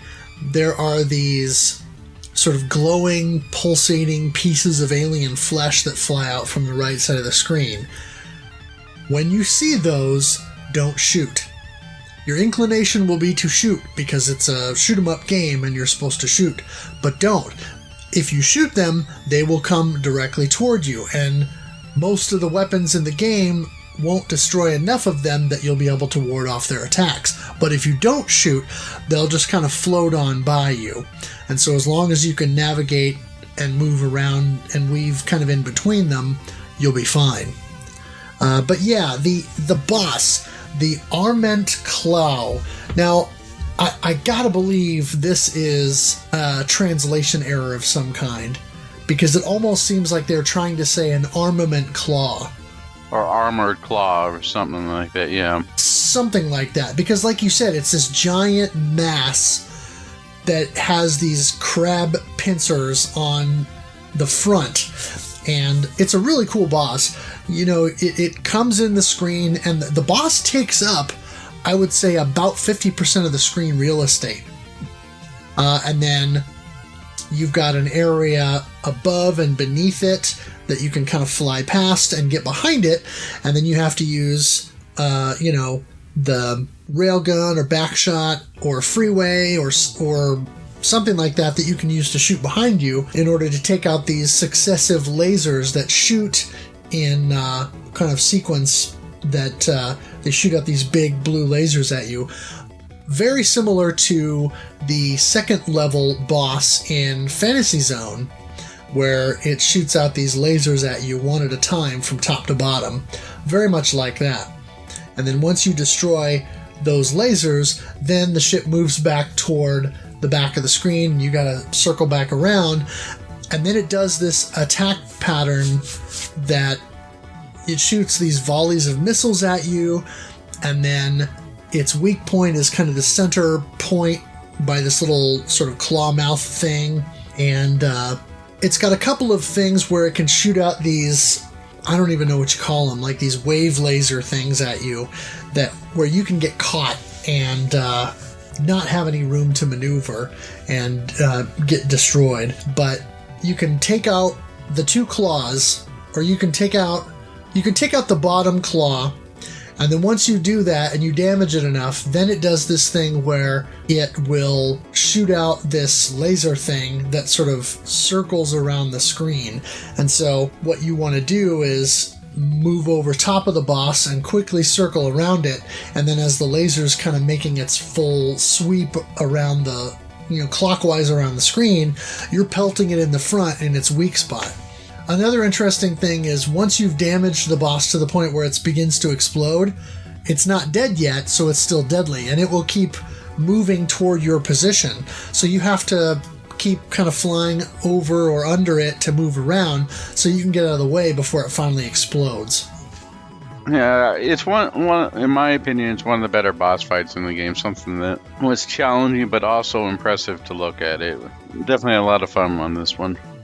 Yeah, very, very impressive, large boss, lots going on, interesting, pattern and all that, and definitely very imposing, menacing kind of boss. Yeah, I would go as far as to say it's a giant enemy crab fit for a PS3. So the final, the last level in the game is called Versus, and it's not so much a level as it is just sort of a short hop until you get to the last boss. But in the final showdown, you'll approach the area where the Chaos supercomputer is being guarded. You got to survive the attacks of that indestructible sentry ship once more, and a massive laser cannon that sits behind it. If you can do that, then you'll take on the final challenge, known as Orn Faust, a giant robot with heavy armor and defenses. The Vios supercomputer is actually inside of that, and its destruction will ensure safety for the Galactic Federation, at least for now. Yeah, the one thing that I didn't realize, and took me a long time to realize, is in the dealing with Versus, with that, I didn't realize I was shooting the boss for so long, thinking, I'm making some hits. I didn't realize I was actually playing a giant game of Pong, and I had to shoot what was behind the robot, because the robot was indestructible. Right. Yeah, and so it is kind of weird, because the sentry robot comes out, you're pelting it with all sorts of weapons. You know from earlier in the game that you can't destroy it, or you couldn't destroy it with your traditional weapons. And so like I said earlier, there's a little bit of bait and switch with the Thunder Sword, making you maybe think that you can take it down with that, but no, you can't. What you have to do is aim for the giant cannon behind it when it moves out of the way. But when it moves out of the way, you got to move out of the way too by flying to the very bottom of the screen, like it does, so that when the cannon shoots at that giant sort of fireball thing, you don't get caught in its path. And then there's a small window of time where right after that fireball shoots, as the sentry ship is rising back up, that you can pelt that cannon with a few shots. Generally, probably blade is the way to go with that, I think, just because it's the strongest, sort of forward gun in the game. The other thing we should mention is when you first start the Versus stage, a bunch of the orange power-up ships are right there, and you can destroy them and get all the weapons in the game, except for the Hunter. It will not give you that one. So if you don't survive to that point with the Hunter intact, you will not have it for the last boss fight. Yeah, I ended up using the blade weapon in this fight. Yeah, the other interesting thing is, assuming you can survive it, you can sort of milk this boss or this mid-boss fight a little bit, because the orange power-up ships will come out from the cannon periodically. And so if you just dodge the sentry ship's attacks and don't attack the cannon, it'll start throwing power-ups at you. And so you can use that to get a higher score, because every power-up you collect that is a duplicate of something you already have, you get a bonus of 10,000 points. So it is a way to kind of boost your score a little bit. One of the things that I was wondering, maybe I'm overthinking this, but who's going to volunteer to fly one of those power-up ships? All right, you just fly out there. Someone's going to shoot you. You're going to explode, but don't worry, it's for a good cause. Yeah, I'm assuming they're just drones, but who knows? I'm hoping. Many Bothans died to bring us these power-ups.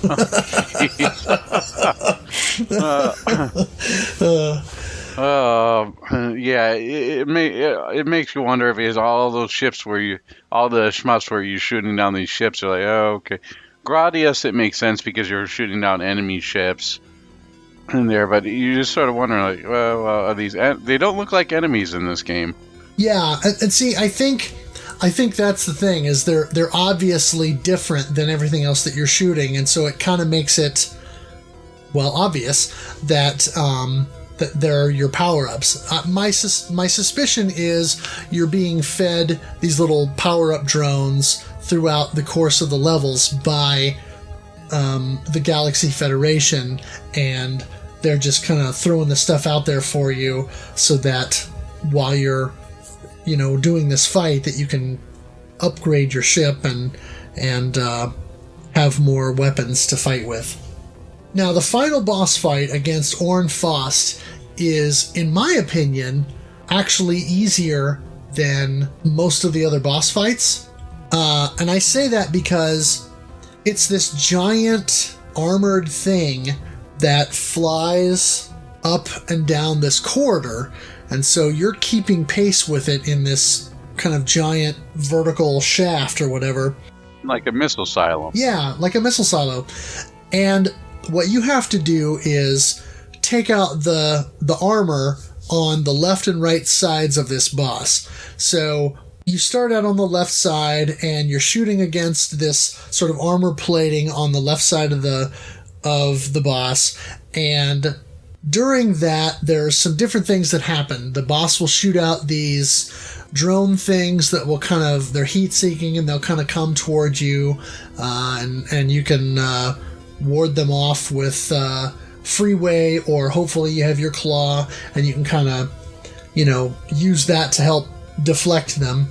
It also has a thing where once you've destroyed one of the armor pieces, or if you take too long destroying one of the armor pieces, it'll do this thing where it'll kind of move away from you and then ram against the side of the screen that you're on.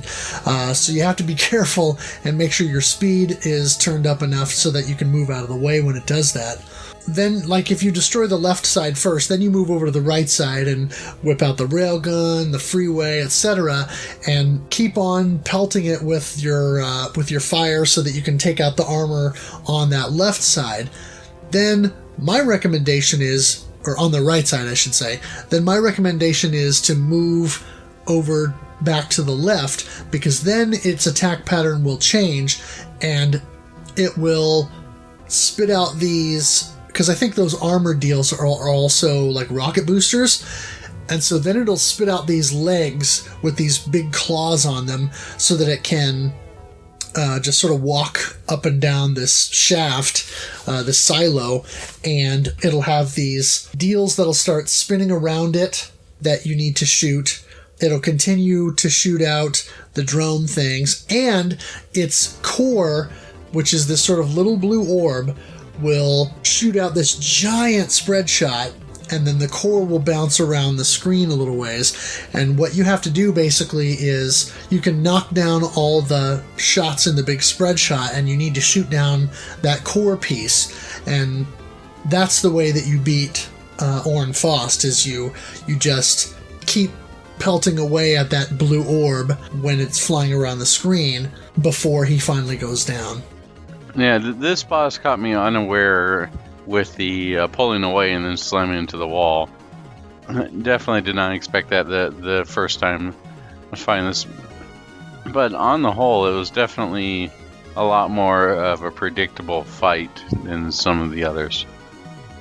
Yeah, and like I said, I think it's an easier fight. So it's not Gradius levels of easy, getting to the final chamber and then shooting the little tendrils that connect the brain to the rest of the scenery. But you're referring to no defenses at the end there. You fight through everything, and then all of a sudden the last boss usually has no defenses. Right. So it's not easy like that, but it's certainly a bit of a pushover compared to some of the preceding bosses. I would agree.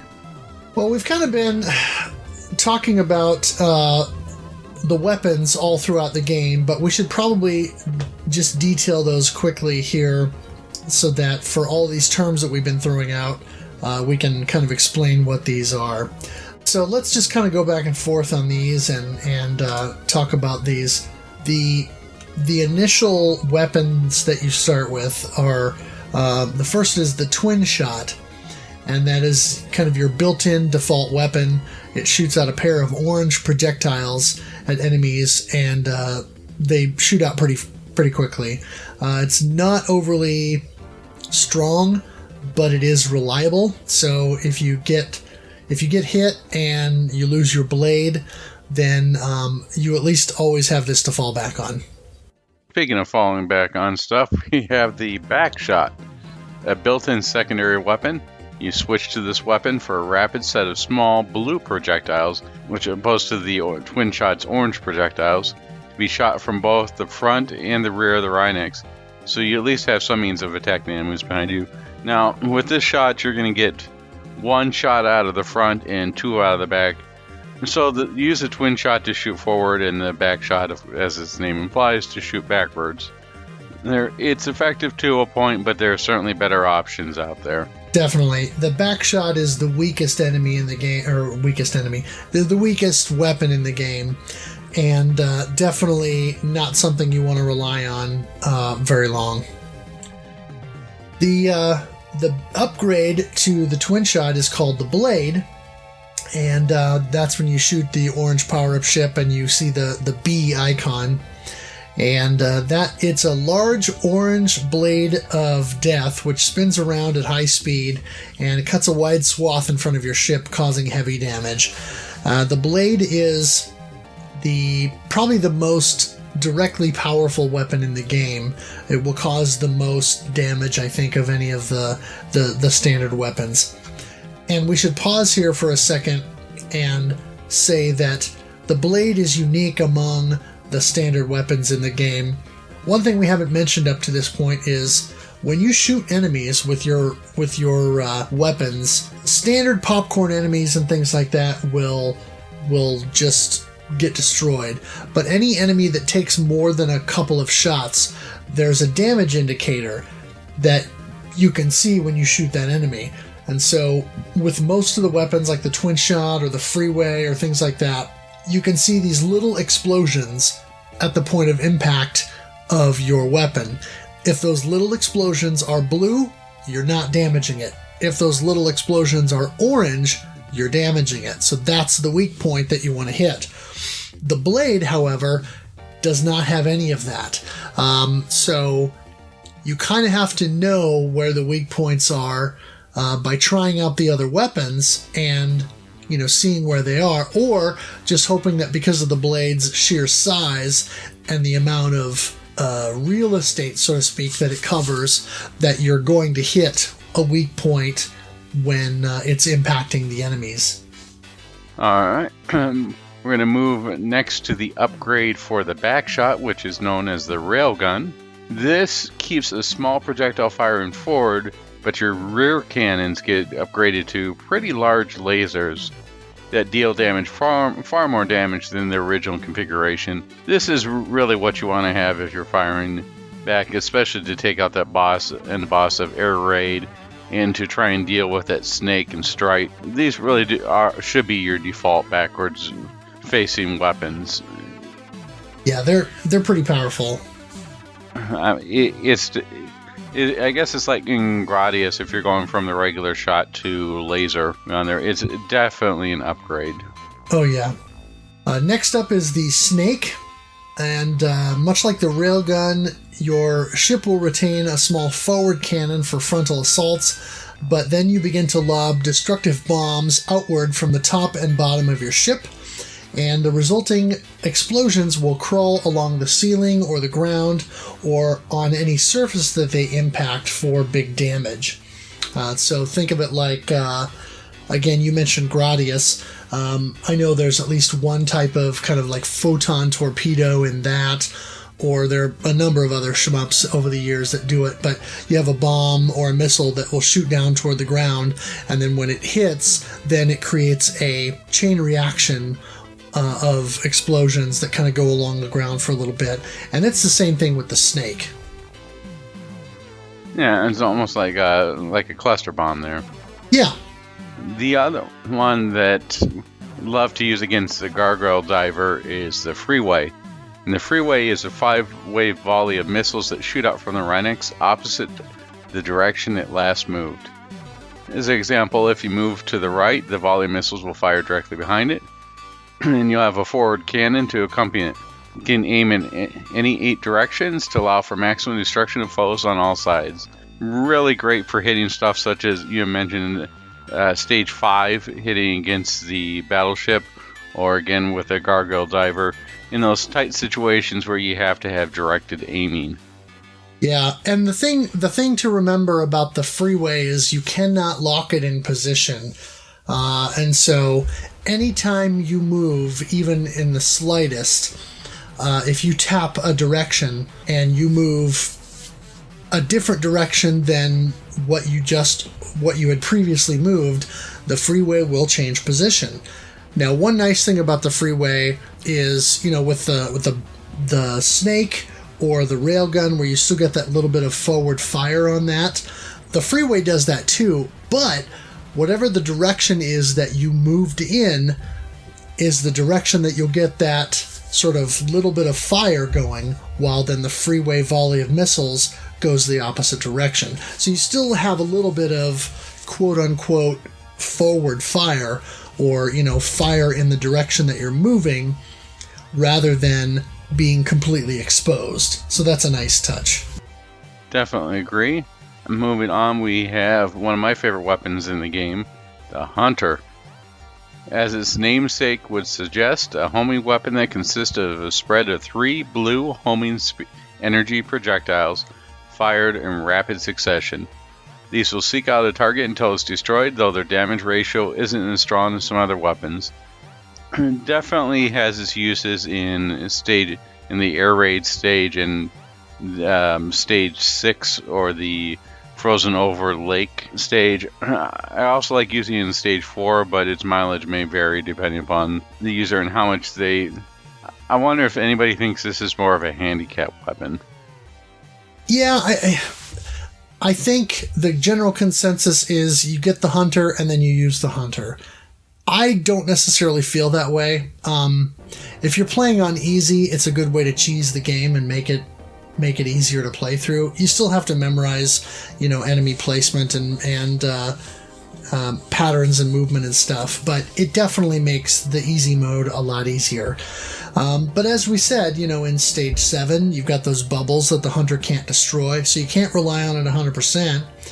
And it doesn't do as much damage as some of the other weapons. So you really need to be cognizant of when and where you're using it. Also, there are a few instances where the Hunter won't even penetrate the enemy's defenses, such as the first mini-boss in Stage 8, that purple orb. One of its attacks is where it sort of splits into 4 pieces and opens up just a little bit, so it can shoot a volley of 4 lasers out. The Hunter won't penetrate that. And so if you're trying to use that weapon to fight that mini-boss, it's going to take you a lot longer. So there are times when the hunter is not the preferred weapon, or shouldn't be. Also, of course, we've been talking about them. There are 1-ups, and so you can earn extends through score, but then there are also 1-up icons littered throughout the different stages. Some of them are hidden and have to be uncovered, and some of them are a bit more obvious or are available by shooting down one of the orange power-up drones, such as in Air Raid, as you mentioned earlier, Addicted, where at the end of the speed trap and on the top path you can grab that 1-up. But a good example of a hidden 1-up is on stage 5 at the front of the nose of the battleship. If you shoot that area right in front of the nose, you'll uncover a 1-up. Yeah, the only place I can think of that don't have it, at least I'm assuming on normal difficulty here, but is Ruin. And then there will be, let's see here, stage 5 has one, stage 6 has one, stage 7 has one, stage 8 has one. I'm not sure, stage 9 has one up in the upper left-hand corner. Right. So, with the exception of Ruin in the last stage, I think, which is basically just a boss battle, I think all of them have them. Yeah, and it is possible, let's see, there is a 1-up right before you go to the last boss. Okay. And I want to say, if you're milking the sentry ship and cannon, there's a possibility that one of the power-up drones may drop another 1-up. So the game is pretty liberal with its 1-ups. You can do pretty good. Obviously, the general idea is to stock as many ships as you can earlier, so that way when you finally get over to Biobase or Stage 8, you have a bit of a buffer. Right. Okay, moving on to one of the most useful items in the game, the shield. Located in a few areas, the shield will extend an electrified barrier of protection around the Rhinox that allow up to 3 hits before it dissipates. It has about a 2-second recovery window, so if your shield takes a hit, get out of there quickly or it'll deplete faster. And it flashes orange for a moment when you get hit. Yes. So it's a good visual representation. I like this, just like the Gradius one starts shrinking when it takes a hit. Yeah. The other thing that's cool is when your shield is down to its last hit, it turns orange all the way. And so then you know that you are in danger of losing your shield. The other thing that's interesting is the number of shields diminishes as you go up in difficulty, from normal to hard especially. I know, for example, there's a shield on easy and normal on the Dazer stage. That shield is nowhere to be found on hard difficulty. And there are a couple of other instances where, like in Stage 7, where there are at least 2 shields that you can get on easy and normal. Once you get to hard difficulty, there's only 1. So you have to be a lot more careful as you're maneuvering around in hard mode, and likely in maniac mode as well, in order to keep your shield. Yeah. For those who really want to challenge, try Maniac mode. It definitely lives up to its name. Yeah. We have also mentioned this multiple times, but there's also the Claw, and this item creates a spinning pair of helper units, which, in addition to firing extra projectiles at enemies based on whichever weapon you have selected, will also block some enemy projectiles. So the Claw really is a huge benefit because it spins around, the 2 items spin around your ship. They'll deflect some enemy bullets and also will shoot out additional shots for your weapon. So for example, on the blade, you shoot the big blades from the front of your ship. Well, it'll shoot these little mini blades out in a sort of low angle out from the ship. Or for the railgun, it'll just shoot additional large lasers out from behind you. For the freeway, for example, it will shoot out an additional 2 forward missiles from your ship when you're equipped with the claw. Or, again, with the hunter, you just get additional seeking shots that shoot out. One of the interesting things about this is the game call. You can clearly hear the game call the craw on there, and I thought that was a, just a Ergish type thing. But all the documentation I've seen, the calls are actually a craw. And if you look at the in Thunder Force 5, they become more like options. You can get 3 of them on your ship, but it's actually in English says CRAW. Right. Well, let's be honest. I'm not sure that I would say that it clearly says craw, because the voice samples in this game are a little lo-fi. But oh no, I definitely agree. But I'm talking about Thunder Force 5. In English, it says CRAW. Right.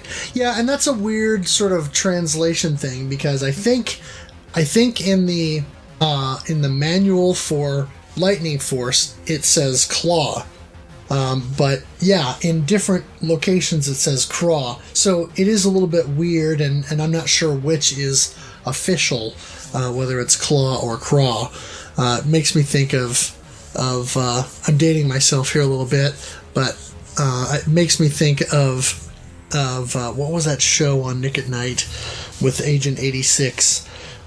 I can't remember. Anyway, one of the enemies one of the people in the evil organization was called the Claw, but the guy, and it was Get Smart, and the guy he would always call him the Craw, and of course this guy had a heavy accent, and so he would try to say not craw, claw, but the way he said it there was very little distinction between the two, and so it's sort of a running joke in the show. Well, I believe that and I could be off it, but I think that one of the letters on here, and I'm having problems right now remembering which, but one of these doesn't exist in the Japanese language. Oh. I'm trying to remember which on there, and that's part of the reason why things are mixed up, and I can't remember if it's I think it's the R. That could be. But I'm trying to remember on there. I'm sure that we'll hear feedback from somebody on this, but one of them, it's not officially in there, so they have problems on. No, it's not that. It's not the R. It's the. The L. I just thought of Rockman for a second, but no, it's not right. One of them, it's definitely not in there. So that I believe is the reason why they have a little bit of mistranslation. But you're right, with the voice samples on there, the lady who you can barely understand say "one up." Yeah. As you grab the stuff, it leaves a lot to interpretation. But when you're saying the voice samples are probably one of the weakest parts of this game, you know it's good. Right. All right, moving on, we're going to deal with the Mohawk, also known as the Thunder Sword. At the end of stage 5, your claw gets upgraded to a new form and unlocks the game's penultimate weapon, the Thunder Sword. To charge it, simply stop firing your ship's weapons.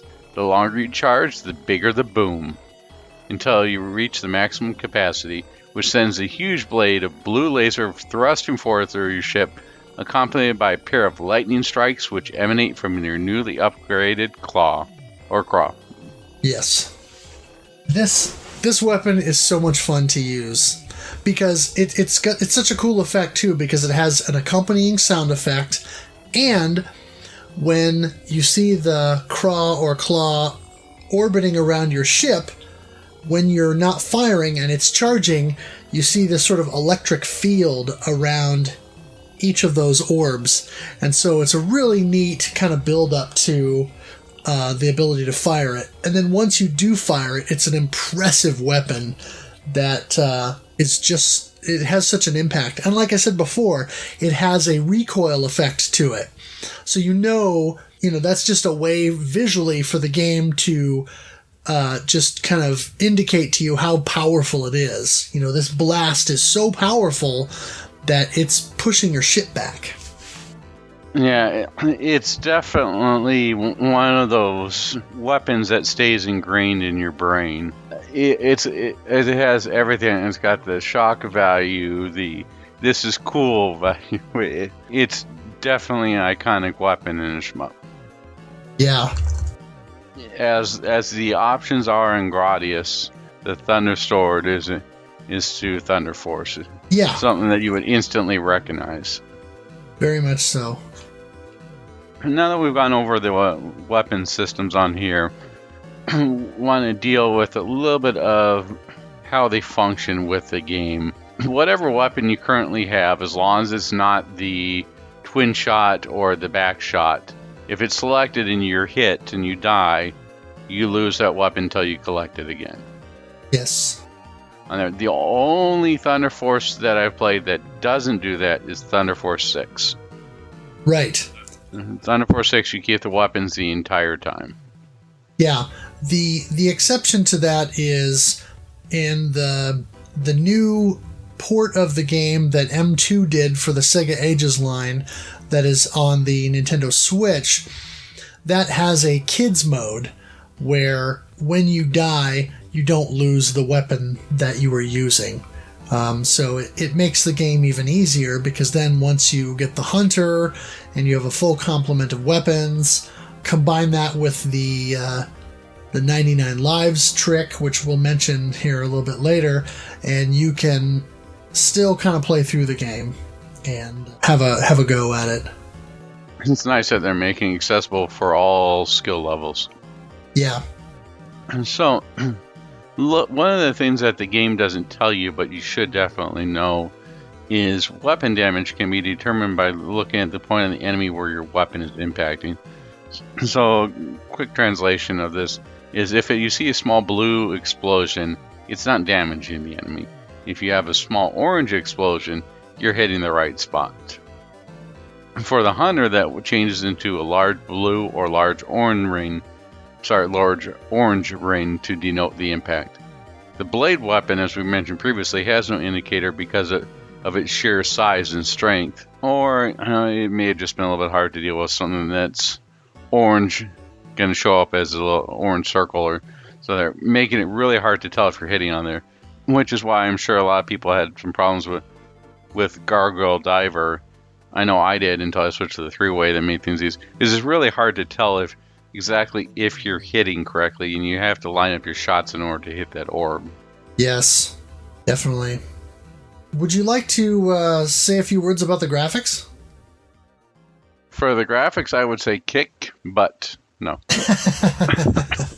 The graphics are great because they go from a very vibrant and colorful style in the first couple levels, and then starts getting darker and darker, more Geiger-esque, more like R-type. They don't quite go into cutesy colors and stuff that you find in Cute 'em Up or like Fantasy Zone or Space Harrier, but it's very bright and vivid, and that makes the world seem alive. They did a good job on making sure everything was well defined. For example, in a lot of the riding games, you're going, where'd that bullet come from? Because it's either the background's moving too fast and you're having trouble, or it sort of blends in with the rest of the game. You really don't have that here. Right. Yeah. Everything is well defined. Everything is colorful, and there's enough contrast in between bullets and backgrounds and things like that to where your death in the game should be your fault because of all the visual cues. Once, of course, you've learned the layouts and the enemy placement and patterns and things like that, death in the game should be your fault from a graphics standpoint, because you should be able to see what's happening and what's coming after you. One of the things that Thunder Force is known for is its parallax scrolling, as you mentioned before with the lava in Thunder Force 3. And this game definitely takes it up a notch. I love the multiple layers on there, especially with you start with Strite on there. You can get that nice effect of the clouds and the water is going through. Beautiful and really well done. The sand blowing effect in Dazzler is great. Just watching it blow across the dunes. The parallax and lighting in Air Raid is great. I especially like the part where the through probably about midway through the stage when the turrets were targeting you and the bullets the sprite scaling that was going on. Yeah. The Starfield parallax, as we mentioned earlier in stage 5, is definitely a highlight. The boss recoloring on the fly in Volbados, the lava effects on stage 7 and Desvio, those are really well done. Not quite as impressive as the Thunder Force 3, but still pretty well done. The Lord of the Flies boss fight and all those little sprites, those fly sprites that die and then produce those large explosions. The screen-filling bosses, and we're dealing with the giant enemy crab on the end of stage 9. Or even the game of giant game of Pawn that you played at the two last bosses for the giant android, and then of course the giant flying / crawling mech at the very end. And the glowing effect on the last boss is very well done. Especially gives you a good job of letting you know that it's taking damage. Are there any other highlights that you like to mention? I think you hit the high points. One thing I would mention is that's kind of a neat thing too, is going back to the boss recoloring in Volbados. That is actually how it cues you as to when you can deal damage to it. Because when you first start out, the boss is sort of this greenish blue color, and when it closes the sort of tines of its trident and turns red, that's when you can deal damage to it. And so it does that a handful of times during the course of the boss fight. And so it's kind of a neat way that it indicates to you that you can actually damage it. And so it serves as both a cool graphical effect that's impressive, but also the practicality of, oh, there's my opening, Yeah, it's nice that they give you visual cues for the boss. Because one of the things that would probably be a little harder to do in this is a sound cue. Because you've got, with the soundtrack that's going on, everything else, you have explosions going on. It would be really hard to get that nice, all right, listen for the metallic thunk. That means that you're hitting the boss. Right. So they had to do something else with this. Yeah. Well, speaking of metallic thunk, that segues us nicely into talking about the sound and the music. And the soundtrack was composed by 3 individuals at Techno Soft: Toshiharu Yamanishi, Naosuke Arai, and Takashi Yoshida. And the way that they're billed in the credits sequence at the end of the game lists them as Funky Soronen, Omen, and Yunkur Matai. I'm not sure what the significance of those nicknames are, but we've already mentioned that this game has a brilliant soundtrack. There are 48 total pieces of music in the game, from the intro music, Lightning Strikes Again, to, of course, as we mentioned before, the iconic Metal Squad theme from Stage 8, and the nearly equally iconic Stand Up Against Myself, which is the credit roll theme. Now, 10 of the 38 pieces of music in the game are actually extra, and they're unused during the regular game. Once you beat the game on any difficulty level, you unlock those, and then when you go into the options menu and into the sound test, then you can choose any one of those 10 additional tracks, or known as omake tracks. And they're not named, they're just labeled as omake 1 through 10.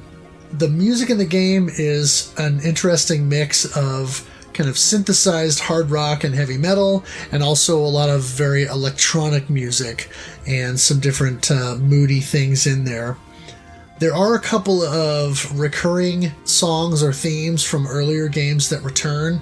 The game over music, or dead end as it's called, returns from Thunder Force 2 and 3. And then also a piece called Tan Tan Ta Ta Ta Tan is briefly played in Thunder Force 2 as you're starting a stage, but you only hear a couple seconds of it, whereas in Thunder Force 4, you get a fully fleshed out version that is the music that plays at the stage select screen. And so that is kind of a neat thing that they did by bringing back some of the older music.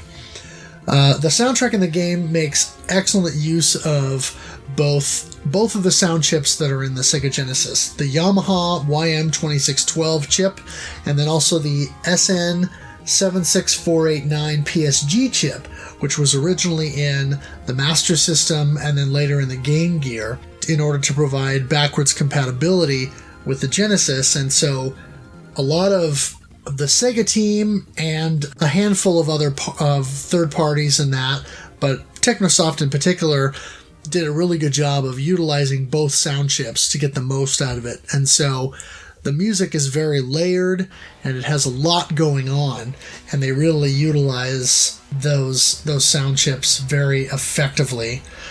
Sound effects are generally quite good, with some good explosions. However, the voice samples, as we've mentioned, are very, very low quality. Even lower quality than what you would find in Thunder Force 3, and they sound very scratchy and garbled. They're not quite as bad as what you get in Thunder Force 2, but they're definitely bad. I remember when I was a kid playing this game, when you would get the blade power-up. Now I can hear it more clearly that it says blade. Blade! But when I was a kid, it almost sounded like she was saying rogue. And so I was like, what the heck is rogue? One thing I want to add in here real quick is Techno Soft definitely did not use gems. Are you familiar with gems? Yes. Yeah, you'll spell it. Can you spell it out? That's just GEMS. And it was kind of it's a sound engine that Sega designed as part of their development kit. And rather than writing their own sound fonts or creating their own music in assembly or, writing their own music composition engine, a lot of developers took the easy way out and they used gems. Unfortunately, that means that when people complain about the Sega Genesis not making very good music, a lot of what they're probably talking about is music that was composed in gems and using a lot of the built-in tools therein that didn't really have the best sort of synthesized instruments or best use of the FM synth capabilities of the Genesis. Yeah, and it's also a reason why a lot of people say a lot of the Genesis stuff sounds the same. Because everybody was using the same generic engine on there. Well, it made development easier. It certainly didn't help deal with the unique capabilities of the Genesis itself. Right. And speaking of gems, it kind of makes me think of the Genesis Gems podcast. One of the recurring jokes on their podcast is, they reviewed Road Rash relatively early on, and some of the sound effects and music in that game are a little bit off-putting, and I know that gems was a factor in that. And so one of the things that they say is that there's some bits of music in the game that almost sounds like dying cats. And so they sometimes, when they talk about music in games, they talk about whether or not a game has dying cat sounds. Well, one of the infamous examples on there is Marble Madness for the Genesis. Oh, yeah. It's just, it's horrible when it's come there. But when you play the Mega Drive version, which was, I believe, programmed by Tengen themselves instead of EA, it sounds much more natural on there. There's an entire GameSack episode for those who are interested. Oh, interesting. Okay, so this is where I have to geek out a little bit and just go from podcast host to complete nerd and say that the soundtrack to Lightning Force has been a mainstay for me for a long, long time. There were times as a kid that I would go in and turn on the 99 Lives code and do a quick clear of the game on easy, just so I could go into the sound test and listen to the music in the game and listen to the omake tracks. And as a young adult, with my first computer that I owned and paid for with my own money, I did this crazy thing where I used my Model 1 Genesis, since it has the headphone jack on it, to line that out to the sound card on my computer. I beat the game, and then I captured all the music from the game onto my computer and recorded it to WAV files. Then, because this was back in the late 90s, and we didn't have things like MP3s and lots of storage and stuff like that, I had to take and down-convert those WAV files to, I don't remember what format it was, but it was something, a lossy format, and put those on an iOmega zip disk, those old zip drives, 100 meg disks or whatever, and I copied those over. Then I took them to the office with me at my first real job and copied them to my computer there, reconverted them to WAV files because we had a CD burner at the office. It was one of those external SCSI CD burners that would kick out a little special tray that you would pull out, and then you would flip up the lid and put your CDR in there. And I used that to burn a CD of music from the game. Now, at the time, and I've got this thing in my hands right now because I still have it, it was the older 650 meg CD format, not the current that you would buy today that has 700 megs. So it only holds 74 minutes of music. And so this does not contain the entire soundtrack. I'm missing, I think, 1 or 2 of the omake tracks. I also left off the Game Over music and something else to basically fit it all in here. But this CD is packed with most of the music from the game.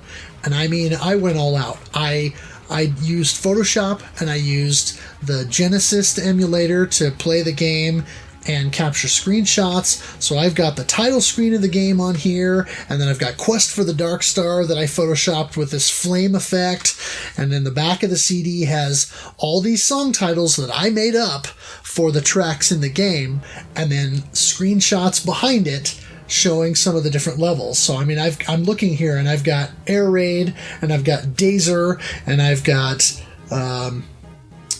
Stage 6, and I've got the Battleship.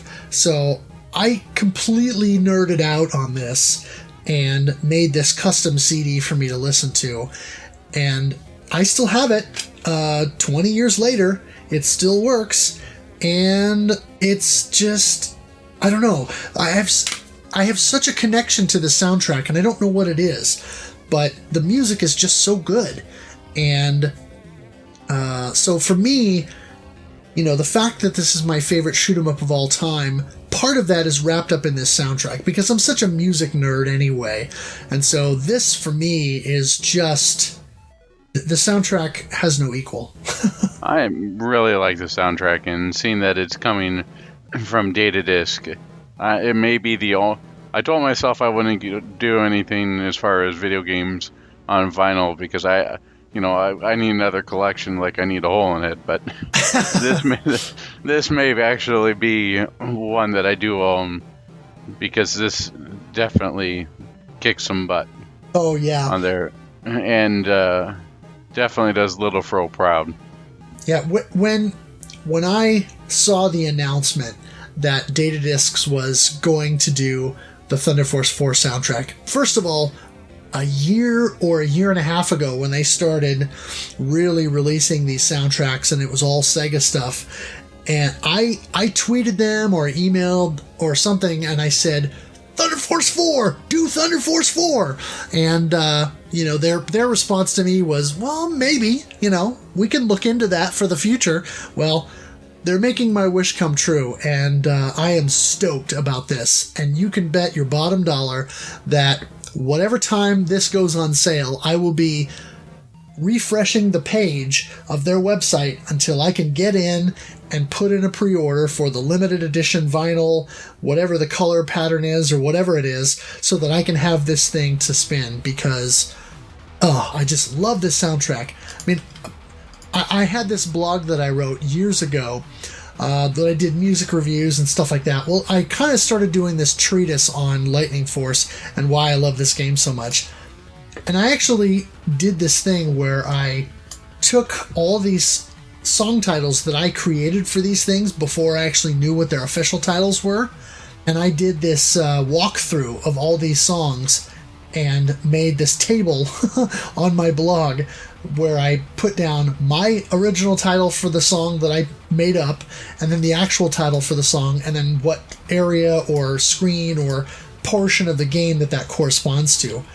I have such a connection to this soundtrack, and so I'm so glad to see that Data Discs is going to do this. And I own most of their catalog of video game vinyl already, and they've done such good work with some of these soundtracks, and so I'm really hoping that they do this one right and, you know, give us the extra artwork and really make this sound just excellent. Well, I've got a challenge for you then. Tweet at him and tell him you want to do the liner notes. Oh my gosh! Well, that's probably already in the works. I would absolutely be honored, but wow. I might have to think about that. Not that they'll take me up on it, but it'd still be a dream come true. Well, I definitely will let you know if I see it come up. And speaking of letting people know, we have people who played the game with us, and they let us know their thoughts as they were playing through the game. You want to get us started off? Sure. There was a little bit of discussion when we first posted the game.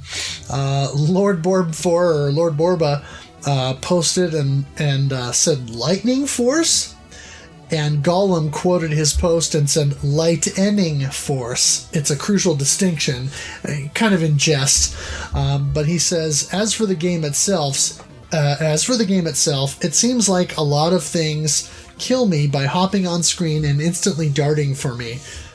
And for how fast and zany enemies are, very few go down in one hit. I think the silver guys on Strike just before the mid-boss do. Not sure what else. It's an unusual balance that gives me the impression I'm piloting a glass spacecraft rather than one of plastic and metal, since it always shatters quickly and violently. He says, also note that Strike has freeway hidden at the very bottom of the underwater portion just before the extend icon. Good stuff. I definitely think that this is one of those that has a larger barrier of entry before you start to quote-unquote get good. This reminds me, this is sort of like a Dark Souls of shmups in the way that I'm going to throw out the stage title here, but no relation. There's a big wall in front of you. Until you can start to get some of the pattern and mechanics down and figure what's what, you're going to think this game is too hard, and you're just going to say forget it. Yeah. I had to play this game at least maybe 10 tries on Strike before I started getting the idea of going, oh, okay, this makes sense. I think I'll start calling this the R-type effect. It's darn hard until you start memorizing everything. And then once you do, you start enjoying the game, you get better and better, and then you say, this game's a lot of fun. And then you start showing your friends off, and everyone else goes, this game's darn hard. Yeah. I guess nowadays the more common thing, again, would be going back and calling it the Dark Souls analogy. Something like that.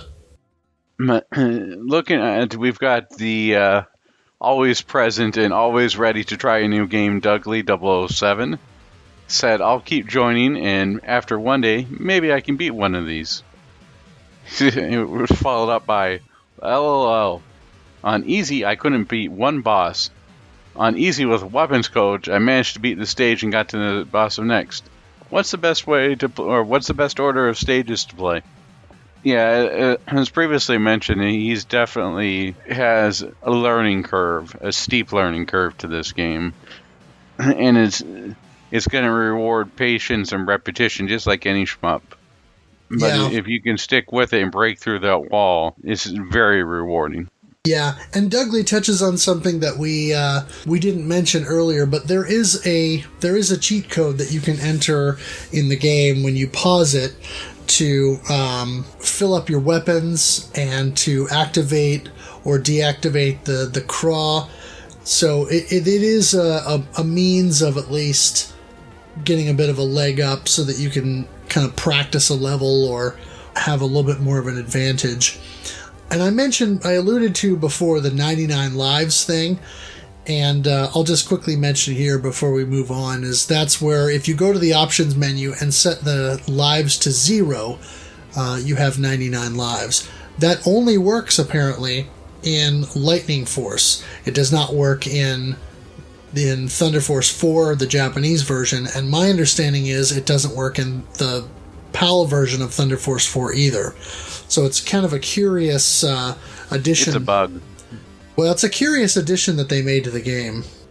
So, yeah, you get to the menu, the options menu, by holding down A, B, and C, and then pressing Start. And that's how you can listen to the Omake tracks.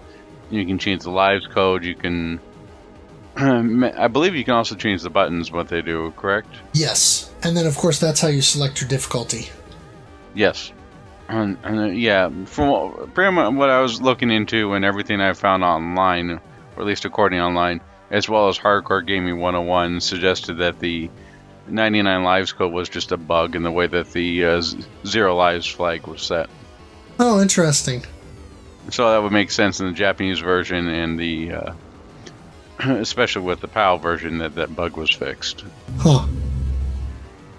Crabmaster 2000 said, I played a lot of this a few months back and got to stage 8 a few times, but was never able to get past that one.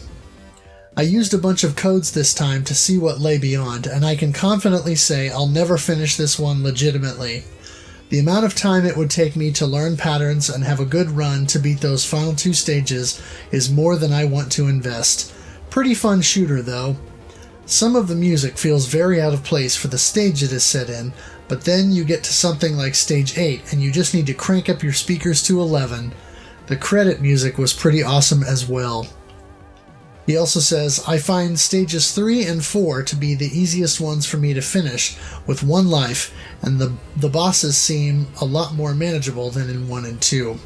And I'm assuming that he's playing those on the default order. If you just go to at the stage select screen, if you just press start and have it select the default order. Yeah, we should mention here that Grandmaster is or was a musician, and definitely agree with him on the soundtrack there.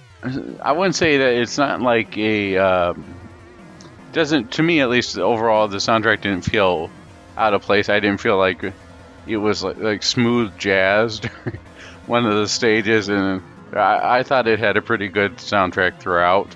But Stage 8, as mentioned with Metal Squad, is just definitely one of those most memorable tracks where you're just going to turn it up and turn your speakers up to 11. Yeah. The first time that I was playing through this, or tried to play through it to legitimately get on the path for a 1cc, I tried it on easy. I didn't use any of the weapons codes, but I tried on easy, so at least I would begin to get an idea of what the boss patterns or what the patterns in general were. Yeah, nice. All right, so the next one we have is from Lewis G. It says, okay, I gave this a go tonight, and that bio-based boss ended my game. I'm assuming he's talking about the Lord of the Flies there. Yeah. I thought I had gotten the sword, but I missed it. Assuming that he was referring to, it's probably missing the crawl. Right. By the way, I'm finding it a lot easier to track movement of objects on my Genesis with CRT than on Switch. Well, that makes sense. With the Switch, you're not going to have slowdown. In the Genesis, in a CRT, you're going to have zero input lag, and you're going to have the slowdown. Yeah. Interestingly enough, some stuff was happening that I only remember from the Japanese version, like really aggressive enemies and fast missiles in the air raid level. Maybe there's rank? I didn't find anything that would indicate that there was rank, but I wonder if for some reason that he had set it to hard. Well, that's one thing that we haven't touched on so far, and I would like to mention that briefly. There is either rank or some kind of adaptive difficulty. As I was playing the game throughout the month, and especially as I was streaming the game, I noticed that if I reach certain bosses with either a shield or with the blade, they get harder. A good example is on hard difficulty, that sort of blue snake mid-boss in Dazer.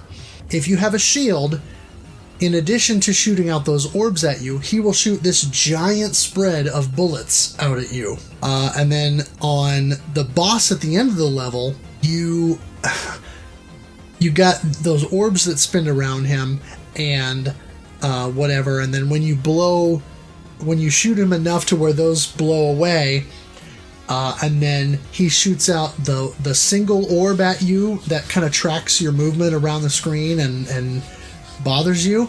Instead of shooting out one of those orbs, if you get there with the blade weapon, he'll shoot two of them out, and they start shooting out little fireballs at you. So it becomes much more difficult in those situations. Interestingly, I'll have to give that a shot. Yeah. So there are certain spots where either rank or just adaptive difficulty based on a couple of criteria, like do you have a shield and do you have the blade? Because the interesting thing is, when you're fighting that boss, if you die and you lose the blade while you're fighting him, at some point those orbs will stop shooting out those little fireballs at you, and once you shoot those, or once you destroy those two orbs, when he sends out another one, it's just one and it doesn't shoot the fireballs at you. So it's a very interesting kind of adaptive difficulty sort of situation that I never noticed as a kid, but playing it as an adult, streaming it, and kind of talking about the game in real time with people as I'm streaming it, really made me take much more notice of some of these things. Alright, moving on to his next post. He says, oh sorry, this is after he posted his score and says that he died at the wall, but according to him, he believes it was stage 8 or biobase. It says, it says that that level is the wall. I thought biobase was that mini-boss heavy level, and he's right, with Metal Squad, and the wall was the next one. I must have it backwards. Congrats on the 1cc, which he's referring to your 1cc. I've only managed that with continues. I say you do Lightning Force on hard next. In my opinion, it fixes a few memorize situations from the Japanese original, like the opposite of Contra Hardcore. Yeah. And Contra Hardcore, for those of you who don't know, was allowed for infinite continues with the Japanese version, but the US version, they cut those out and put in limited continues. Supposedly they made a lot of those harder because of the rental market in the United States, but when you're making a game called Hardcore, you need all the help you're going to get, and that game is notoriously difficult. Oh yeah. Moving on to next post, or later post. It doesn't quite get into R-type territory, which he's referring to the memorization. But there's a fair amount of memorization, I agree. I think Thunder Force 3 was lighter on it. In my opinion, the level of memorization required doesn't reflect the randomness in the game, but rather elements like speed at which the enemies move or attack, the trappiness of the level design, how much it tries to corral or trap the player, for lack of an actual term, and how many hits enemies take. Do you have to be shooting them the instant they come on screen? I guess overall, and how much give there is in the gameplay, right? Thunder Force for me is a bit in the middle of stuff that goes. Most levels have one or two things that you have to be aware of, but everything else you can react on the fly to. It's not one of those games where every second of every level you need to know what's going to happen, in my opinion. Of course, I only played it after Thunder Force 3, so I was already pretty used to the general playstyle. And I find top-view shmups to be, in general, less likely to need a higher degree of memorization, There are some exceptions like Nexer and Grindstormer. I sat down tonight to play and just exploded over and over. I guess it's one of those days. I do want to 1cc this thing finally before the month is out. It's only been 19 years. Jeez.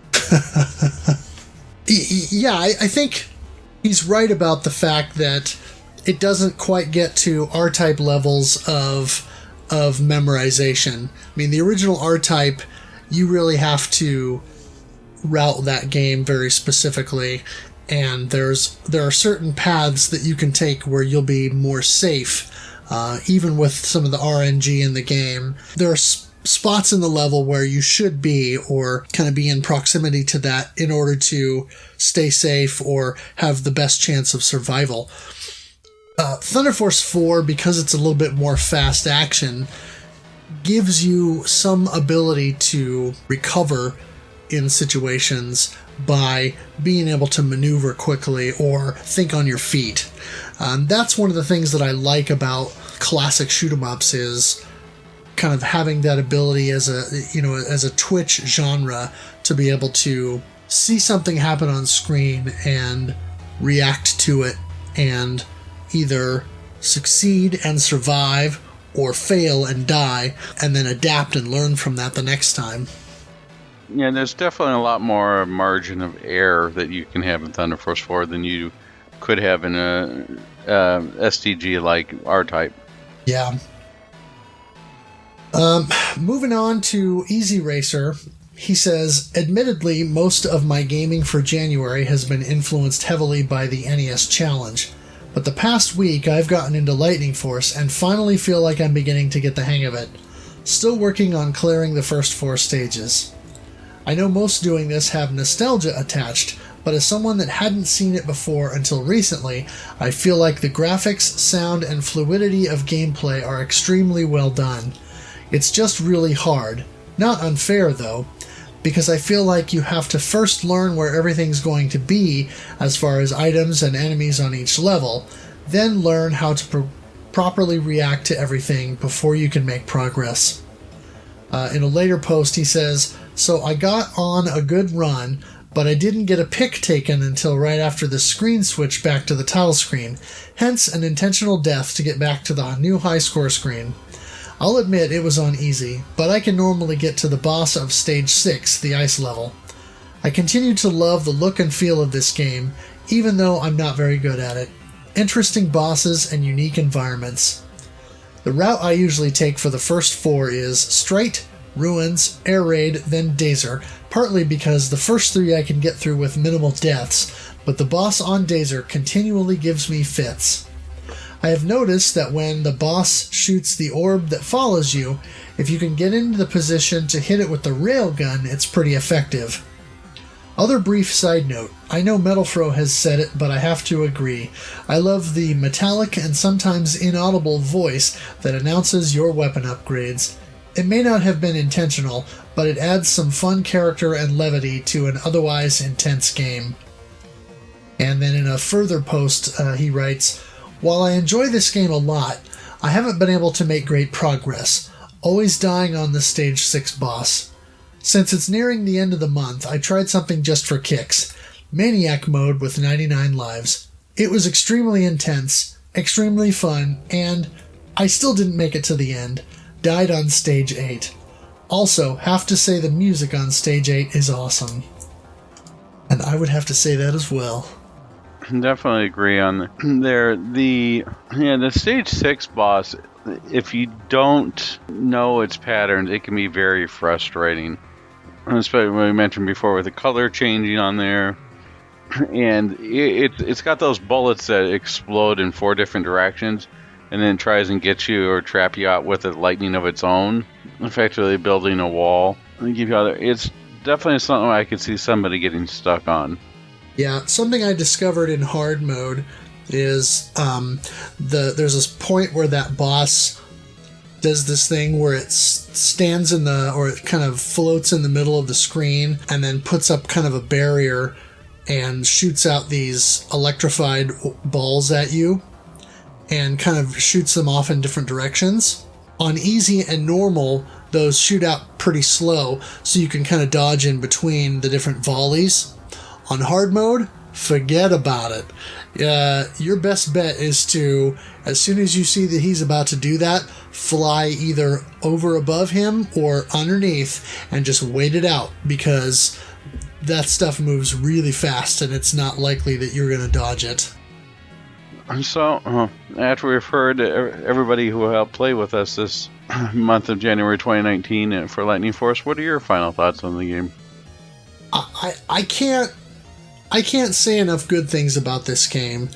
Coming back to this again after having left it on the shelf for quite some time, because I've got lots of games now and I want to be able to play more of them.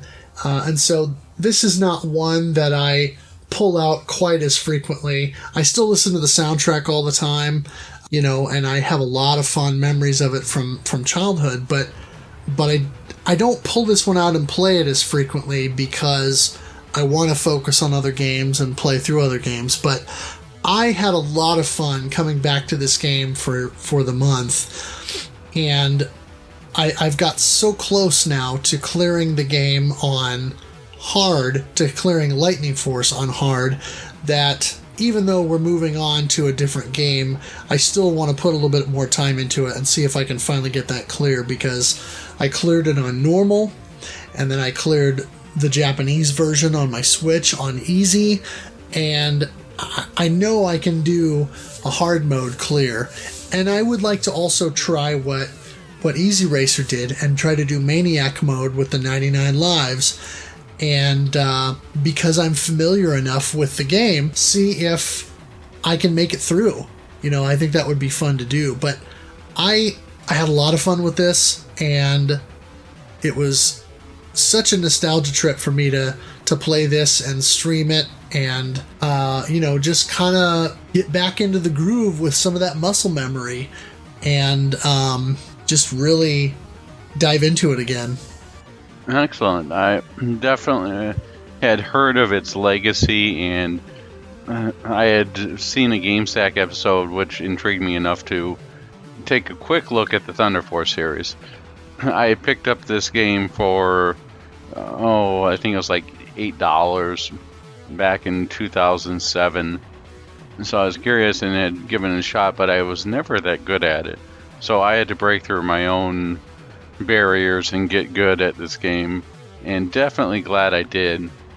Almost everything that you can say about this game is done very well. The graphics, the sound, the presentation, the controls are spot on. I didn't have any points where I felt that any of the deaths were due to anything with the game, which is a lot to be said for some of these shoot 'em ups.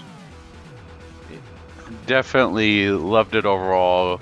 Very well done. The only part that really stuck with me, made me go, what's happening here, was probably the ending. I didn't get the point where the guy was sniffing the girl's hair. I know they were supposed to be embracing, but it looked like a Tress Effects, or not Tress Effects. Too much video card talk. Like a Suave commercial. What you like? They finished Save the Galaxy, and he's like, "What you do to your hair? It smells beautiful. It smells wonderful." You're thinking like Tresemme or something? Tresemme, yes, not Tresemme. I'm sorry, I've been doing too much video card stuff lately. But I mean, aside from the kooky endings on there, which are endearing in their own way, it's a very well done game, done by competent developers who had put in a lot of time learning what worked and what doesn't. And it's a testament to the series as a whole. And if they ended the series on this, that would have been great. I do like some of the sequels, and I hope that we revisit them. But I would like to try out Thunder Force 3 before we go any further on there. Yeah, I think that's probably a good plan. We'll have to make note of that for a future playthrough. Sounds good to me. Speaking of future playthroughs, what's coming next? Well, this month, in February 2019, we are playing Xanac. Of course, there is the NES version, which most of us are probably familiar with. It was also released on the Famicom Disk System in Japan, and it also received a version on the MSX computer.